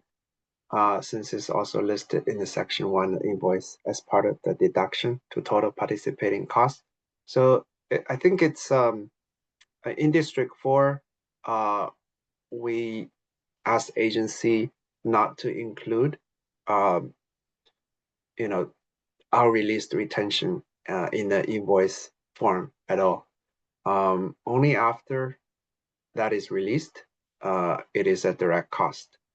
But other districts may have their own preferences. It can be listed on the first page as part of the deduction. I think there's a specific column that is set up for it. Let me share my screen so you can see.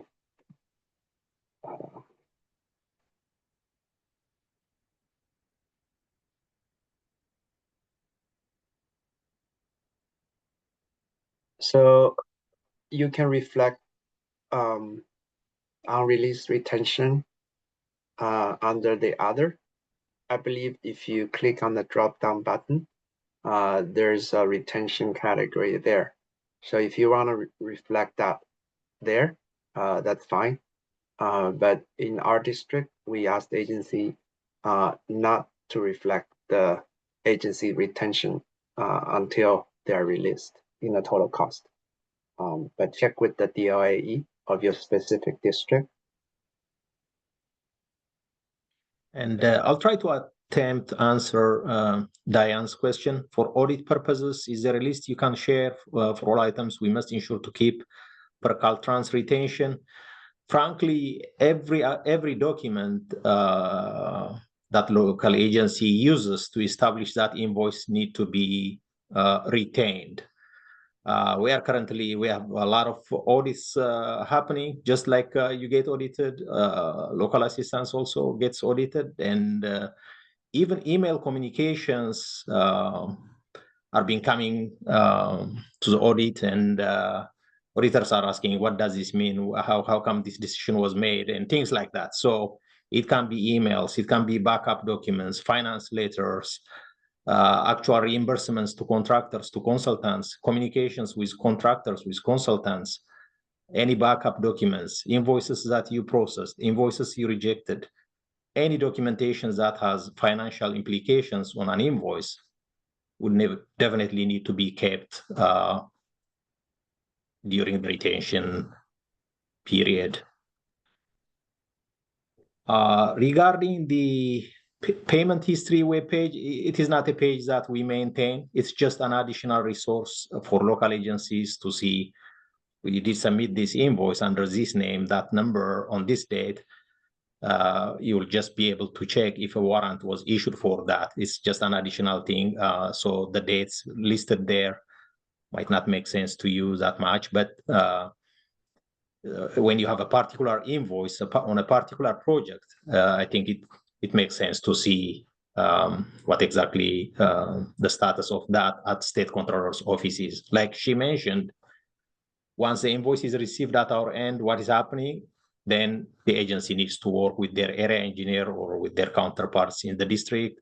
And once it goes to local programs accounting, still you will not be able to see it there, but you can follow if unnecessarily it is taking too long, or if you have no status or no warrant comes your end, or the electronic fund transfer is not happening, then I think you can reach out to your district DLAE and see what's going on. But that one was just an additional resource to see if you can locate your invoice.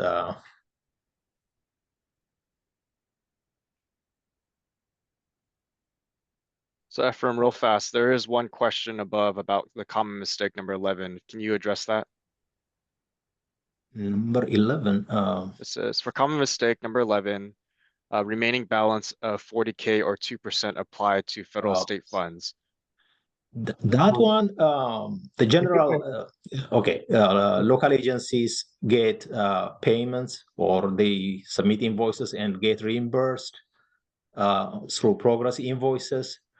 And if that retention doesn't happen, usually the funds finish, right? You know, the agency exhausts all the funds, say it's 500,000 on a project. If the whole 500,000 is exhausted, our experience is agency has a lot of projects that they need to meet reversion dates, project requirements, priorities, and all things running. So submitting a final report of expenditure and closing the project doesn't come up on the priority list. And we struggle with a project being listed on the inactive obligation list.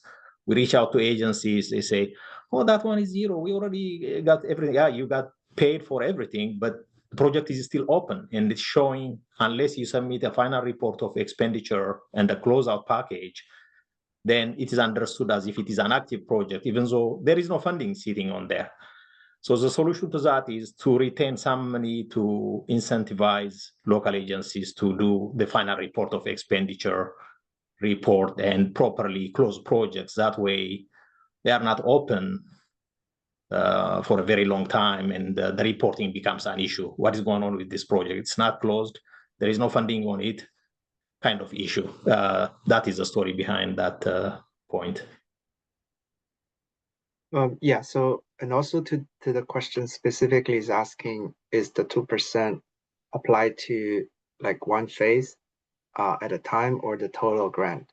So I would say to that question, if you are working on your PE phase and you have your construction or right-of-way phase programmed as well, you don't need to worry about retention at the PE phase, because the expectation is that you will be coming for the right-of-way and construction phase later. So the retention really kicks in when you're doing the last phase of your project. So when you're doing construction and you submit construction invoices, we will be holding 40K or 2% of the entire grant, including PE right-of-way and construction at that time. But when you're doing earlier phases, you don't need to worry about retention at that time.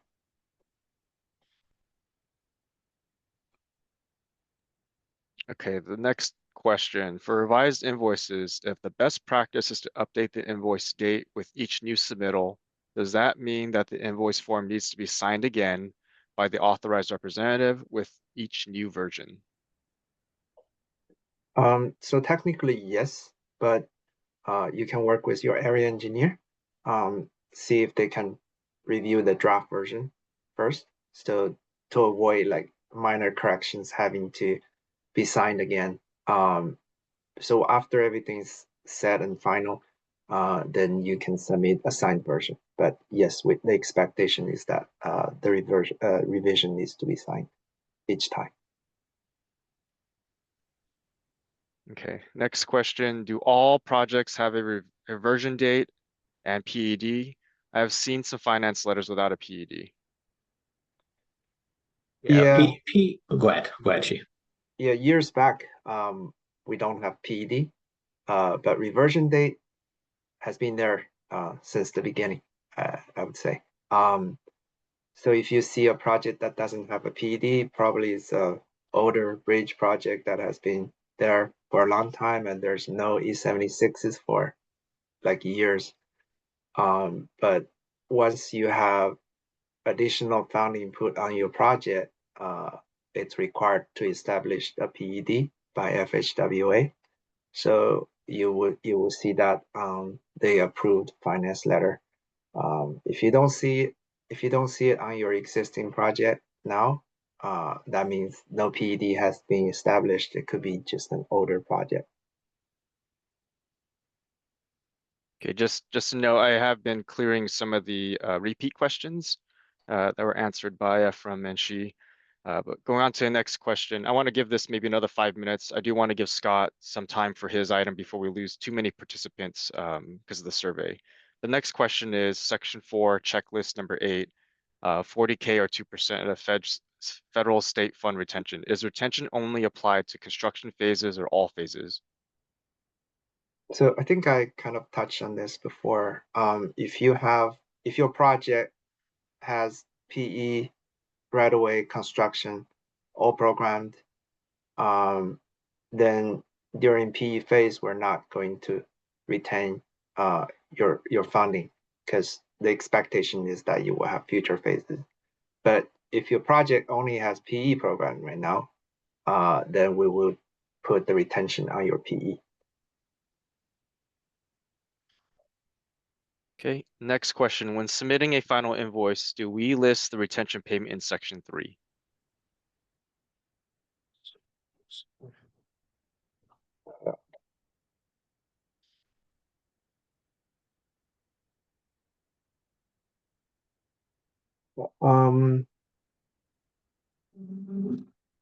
let's see, retention payment. So retention payment is part of your direct costs. So yeah, so you should list that on the billing summary. Okay, next question. How long is the invoice processing and payment from the invoice submission date? I So- think we generally, stated that 60 day, right?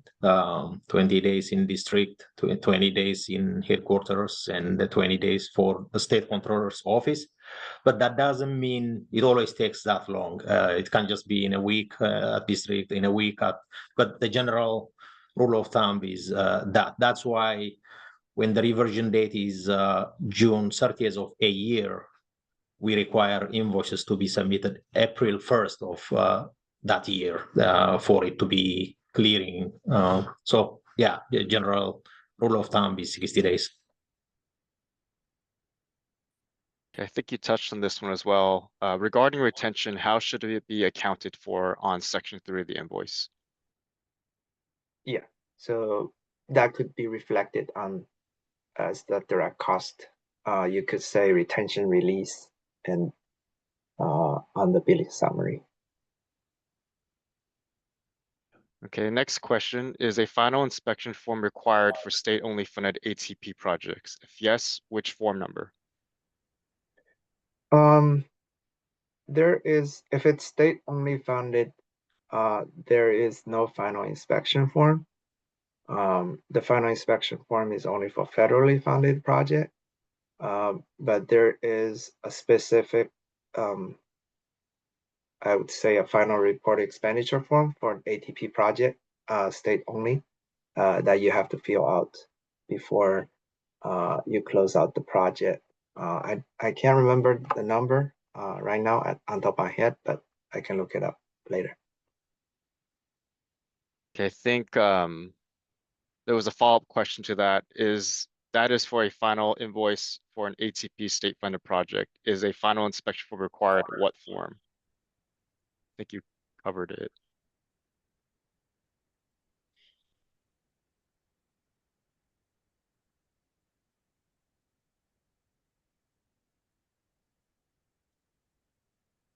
I see a response in the chat, 17M. And then Eric had two, it looks like it's statements. Accountant will not accept an invoice date, section 1, older than the dates for signatures in section 2 and 4. They work with District 6. And I think there was a correction to that statement, section 2 and 3, not 2 and 4. An example, section 1 date, August 19th, 2035, and signature dates, August 18th, 2025. All right, and then we do have one question that popped up in the chat earlier. How can one adjust DLA forms to show the right PED that is auto-generated to show the desired date? For instance, LAPM 3A form.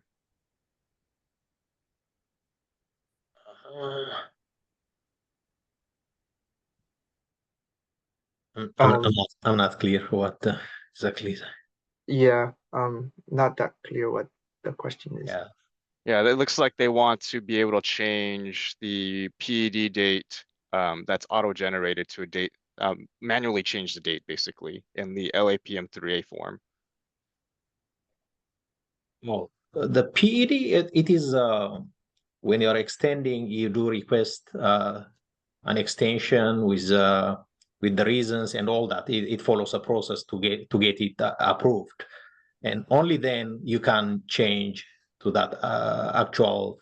It has to go through FARS and FEMIS to get a new PED. You don't just change it on the form and it becomes a new date. It has to go through the process and get approval at headquarters and FHWA, if I'm getting the point right. Okay. Yeah, so I would just add to that. So yeah, you're correct on this Exhibit 3A when you're requesting authorization.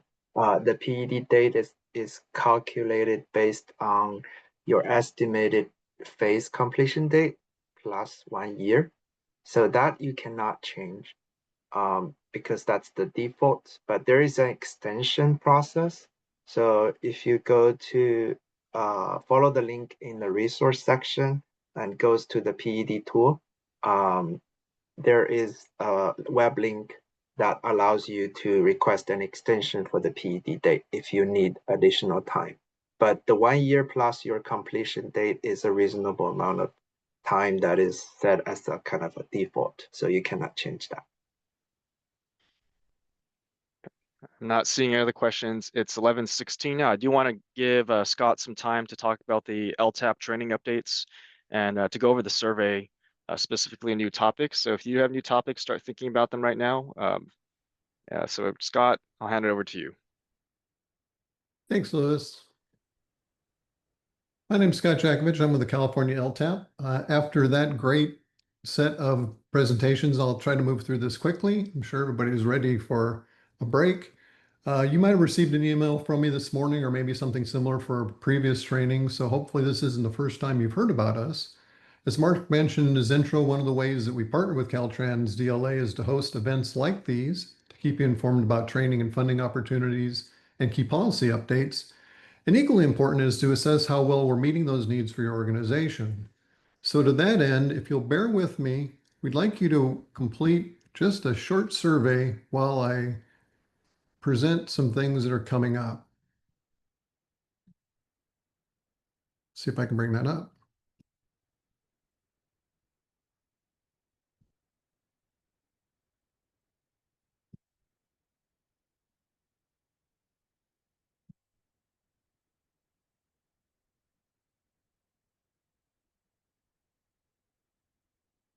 Okay, there we go. So on your screen, you should see a survey panel. Do you see that, Louis? Yes, I do see it. It's just 5 questions. We're hoping that this will be a way to capture your thoughts on this webinar, the kinds of topics you'd like to see presented at our next Local Assistance Day, and what, if any, training you'd like to see offered in the near future. Take a moment to fill that out, and I've got some things to share during that time. First, let's make sure you're connected. Hopefully you're receiving regular updates from both our team and Caltrans DLA. I've laid out some links on here to help you do those things, whether it's to ask questions or subscribe to our weekly emails or just to browse around on our websites. I'm going to rely on my wingman, Daniel Burke, to drop these links into the chat so that they'll be easily accessible by you. But copies of all the presentations and the recording will be coming to you within a couple days. We'll have it posted on the website. Our goal with the CALTAP website is to provide you with a focused set of online resources. While the DLA blog is a great way to keep up on the constant stream of important state and federal regulatory updates that are critical to your work. So kind of a little distinction between the two, but between the two, I think you'll be plenty informed. So a couple things coming up. Tomorrow, we're hosting a 1-hour training from the California Department of Fish and Wildlife on new opportunities for advanced mitigation. This webinar highlights their Connectivity Advanced Mitigation Program and will cover related fish and game codes, long-term durability agreements, and how to get started. If you're in this area or your team or you or your team are involved, I encourage you to attend.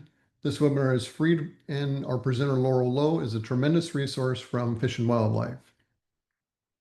Also coming in October are a couple of critical compliance courses that will be useful if you're working on state or federally funded programs. Labor Compliance for Local Agencies is a highly popular course delivered by Adam Whitcomb, Training and Policy Liaison from Caltrans Labor Compliance. This class fills quickly, so you'll want to move on registering once the announcement is released in early September. Our other course, and neither of these are announced yet, will be presented by Nettie's team in the Caltrans Division of Right-of-Way. This is a 2-day online training that details the high-level processes and procedures for completion of right-of-way work for federal aid projects. And just to note, and the reason why I've got this calendar up on this slide, is these trainings are in addition to those provided by our technical training provider at UC Berkeley. You can browse our online training calendar like you see here to see what's being scheduled for the rest of the year in order to access these opportunities. And finally, we've been lucky enough to schedule another Resident Engineers Academy in November. If you're an RE or assistant RE or similar engineer in charge of a state or federally funded construction project who hasn't already taken REA, this 5-day online training will be a good investment for you. It's not always easy to get in, but if you'll keep an eye out for our announcement in October, you'll be among the first to apply. So basically that's it. I'd like to thank everyone for your time and your input this morning. And I hope you'll reach out if there's anything we can do to help your team be more prepared and to make sure we're meeting your training needs. Louis? Okay, that concludes the local assistance training